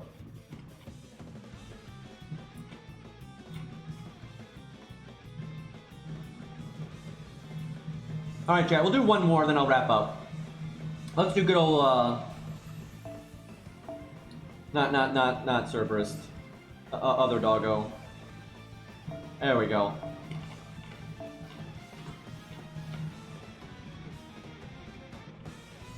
Dude, we already beat it with Godjuna. That was very satisfying, by the way. What do y'all want to see?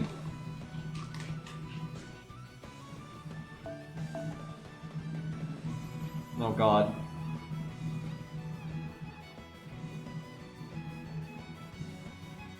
You mean regular Okita or Jet Keto? We already did it with Jet Keto.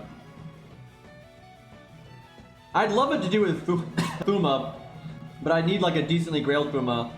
So if someone in chat has one, by all means. Regular Fuma I think would be fucked. Unless you mean regular Okito. I think you mean regular Okito. I wouldn't mind trying that. I think she'd be fucked too, but it'd be kind of fun to see how she does. Even with Sasha, she got pretty wrecked. This is not easy at neutral, man. I know I've got a few people that have Okito. Orion would be more of just the spectacle of watching him smack something, because I'm pretty sure not only is Orion good and all that, and burst damage is rewarded quite well in this fight, but I'm pretty sure he counts as a beast, so Orion gets his anti-beast damage, which is, I mean, that's just silly. Okay, Akita Alter will get shat on. That's just mean.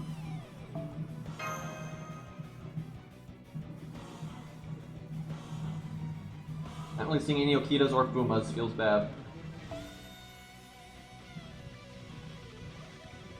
Oh, is there a daily right now where you have to add 3 people? That's what people were saying on Discord. I didn't really pay attention, but I know there's like some like bonus thing where you can like a summon ticket or some shit, something to do with friends system. I don't know if I'm supposed to like add a bunch of people or invite a bunch of people. I don't know how that works, but I saw that was something was going on in that department. Well, that's an Okita. Only NP1, but add 5 people. Do you have to invite them, or can I just add them from this list?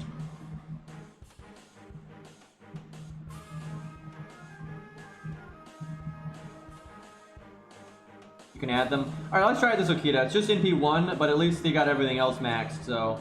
That's painful, though, because you know he must like Okita a lot, but he just got bad luck. That sucks. Any random Fumas in here? Not looking like it. I don't know what slot to look for. I'm looking for things that might be fun to try out later.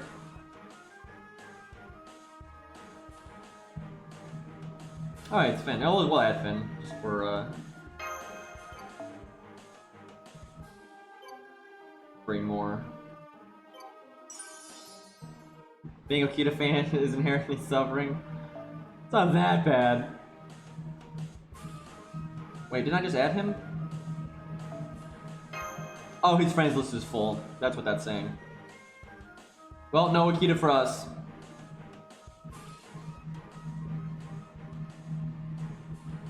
Alright, we'll just go off the top then. I need to just get this quest done.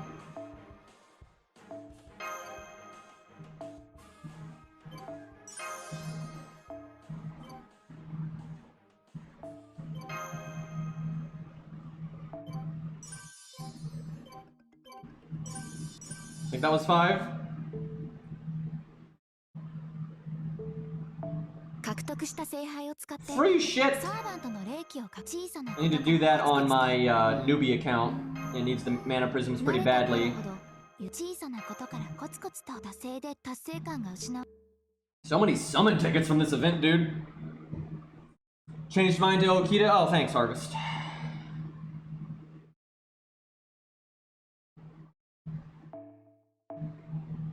I think I've already got you added, right? Or do I? I have no idea. There we go. Okay.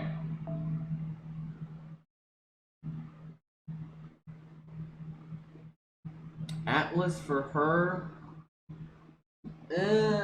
No, she needs. Yeah, no, she needs Atlas because of sure hit.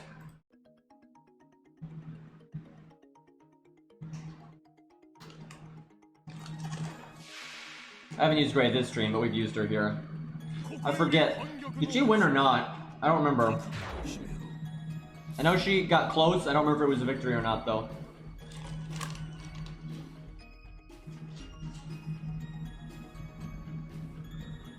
I brought Spartacus by mistake.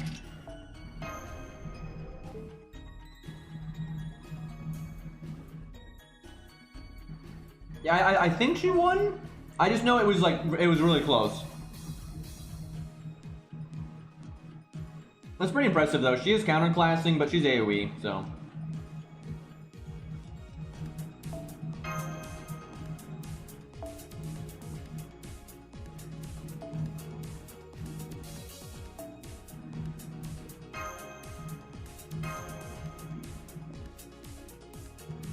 Oh yeah.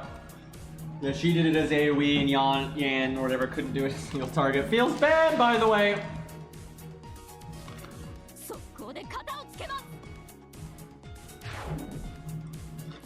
Yeah, Jet Kita won, but that's not surprising because she's single target. Wait, no, she's not. What am I saying? Dipso Kita's single target. Jet Kita's AoE. The fuck am I talking about? Hey, Ari.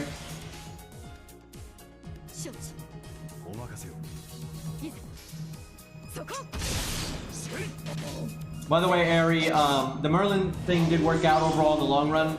The cooldown actually syncs up perfectly every time. And we got the win rate really high, but I'm kind of thinking Star Absorb might be better, just because critting with an art card is so much bigger, but I'm not sure. Yeah, there's pretty much no more variance in the Godjuna part, but there is in the Limbo part. Because Limbo. But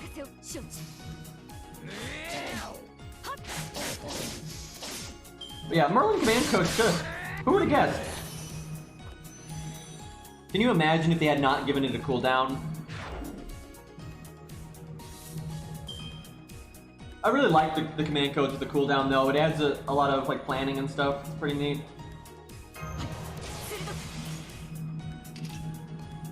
It sucks using our crit up when we don't have any stars right now, but 10 and 30. I guess 30 is good enough, so we'll take that.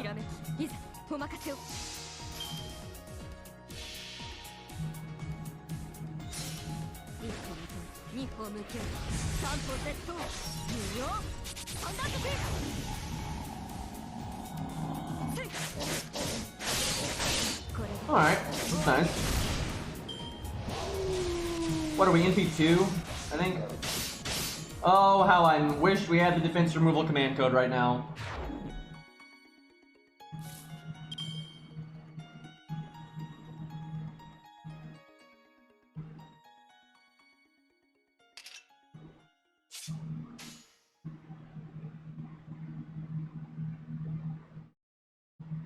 任せをしよいざ 90%.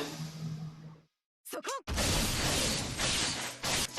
れで終わりです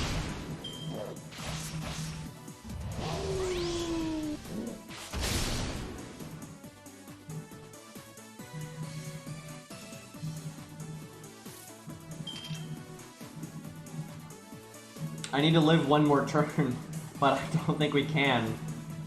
This sucks so bad because the NP's next turn, and look how close we are to getting our. If we live this turn, like we get to live so much longer because we have vulnerability, right? And we get our quick up. I guess we just have to hope that he doesn't kill us. Don't do it, Mr. Lobo. I should have used that. I should have used my debuff clear earlier to get rid of a defense down. We could have slightly more health right now. That is a mistake, and it might cost us. お任せを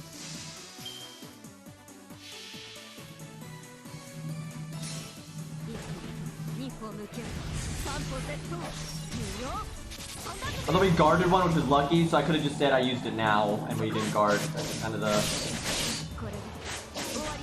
typical RNG, if you will.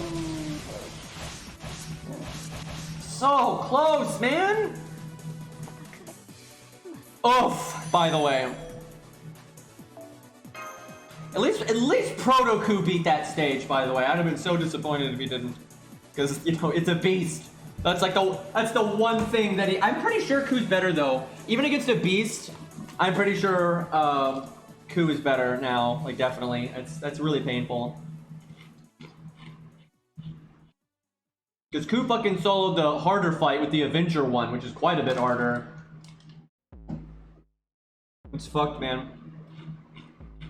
I kinda wanna try Okita one more time.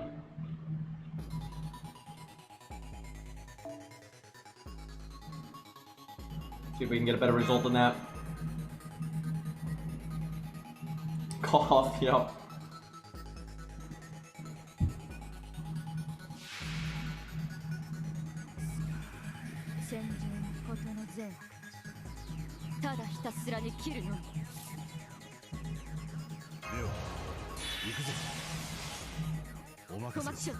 I don't care that much about NP game. I don't think we're gonna get our NP in time though. Maybe trigger the Buster Chain then. It just depends on this next hand. I don't need that much though. I don't need that much. Just don't, Leonidas. Just don't. Fuck. Fuck.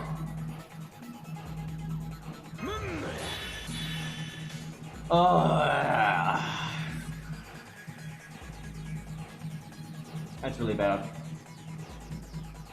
That's actually so bad I'm gonna restart. Like, it's so if you have 50% starting NP, it is so unlikely that you don't get your NP. You need fuck all. Like, you need fuck all NP to get it in time. And he's got double Buster, which is no NP really, and then just nothing on the next hand, so. I got one quick card in that whole time.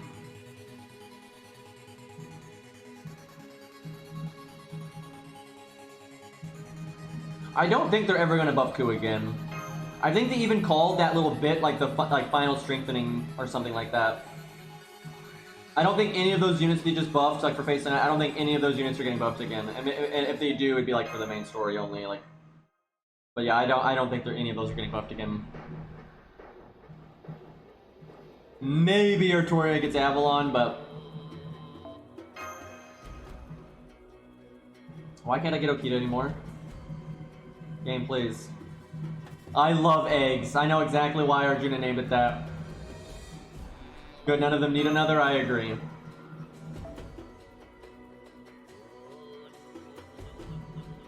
So somebody said on my YouTube video, it's like it's almost like they wish they had made Ku a higher rarity, and this is their way of fixing that. And I actually kind of agree.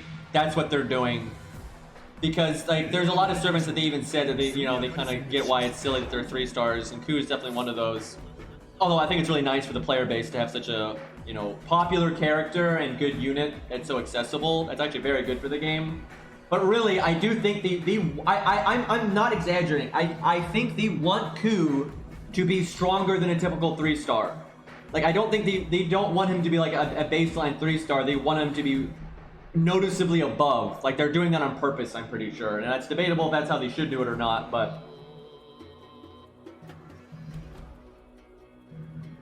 At this point, though, there are so many overpowered characters that are low star and like kind of meh characters that are high star. Like it barely even matters anymore. I think it's just the fact that he's so popular and he is really powerful in lore and everything. But yeah, ultimately it's worked out. It's nice to have such an easy to get unit be so strong.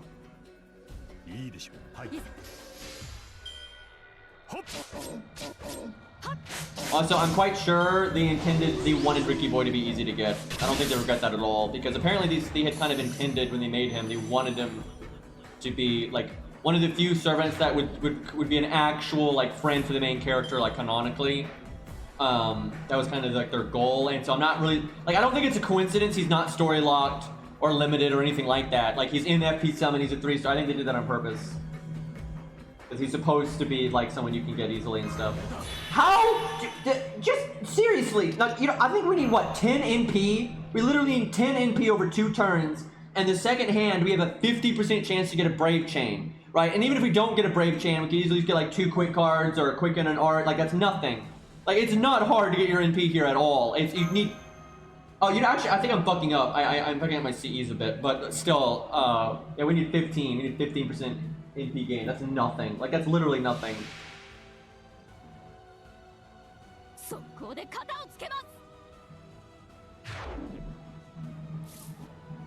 Dude, what the fuck? Why is Okita just randomly getting destroyed here?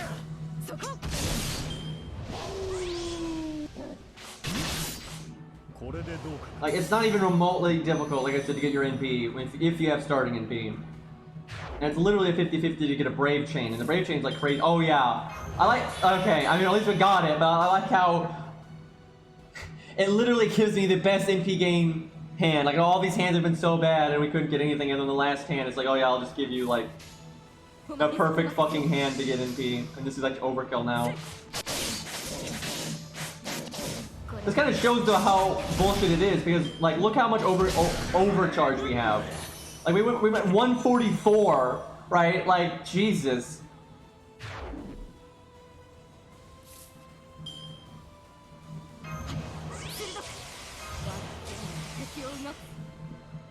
I'm not gonna re-roll these. I got 10% and 30% of the Buster cards. I'm not re-rolling that. Nope, no second skill, boys. None of that.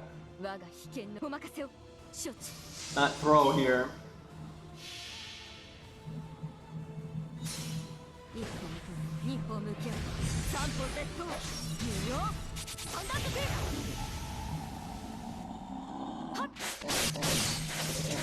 I think we just failed an 80% crit, but what are you gonna do?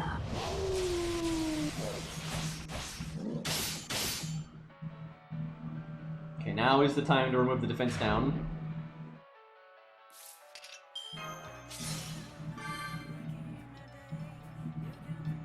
I'm re-rolling that. We got a freaking 60% on the quick, so.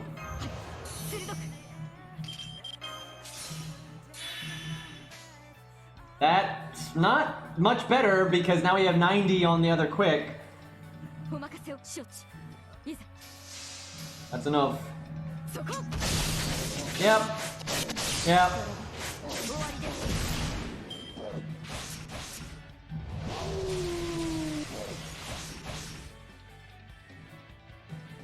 I have to NP and do his defense. Oh wait, we have ignore defense though. It doesn't help our normal attacks any, unfortunately, but I'll take that.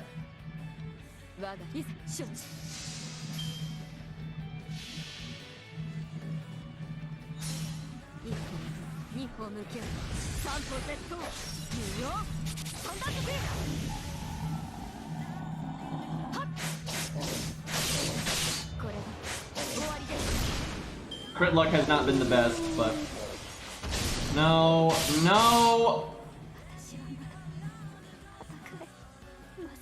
We live one more turn, and then we get to do invulnerability. We get to do our quick up again, right? Like just that's rough. Well, with a little luck, she could definitely break the first health bar. She's not winning.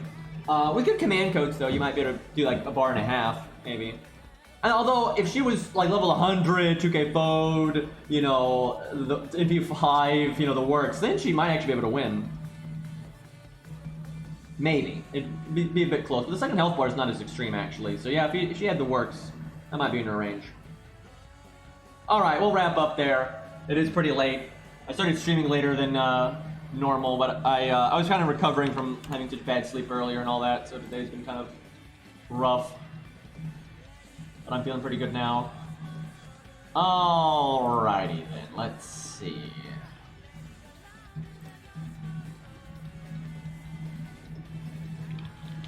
Who we gonna raid? Alright, I think it might be time though to get back to playing the new account. I think it's time to go take out Babylon. I actually really want to get to Solomon so I can do Ku versus Guadia again. Because now, like before Ku could do it, but it was just so RNG. I mean, it was ludicrously RNG. I kind of want to... I'm... Because the Guadia fight is a style of gameplay that you can take full of advantage of the new buff. So I think Ku's got that now with like probably very little if any RNG. So I think it's time to finally make that video. And I've been wanting to do that for so long. So yeah, it's time to get to Babylon. All right, let's raid Toho. Why not?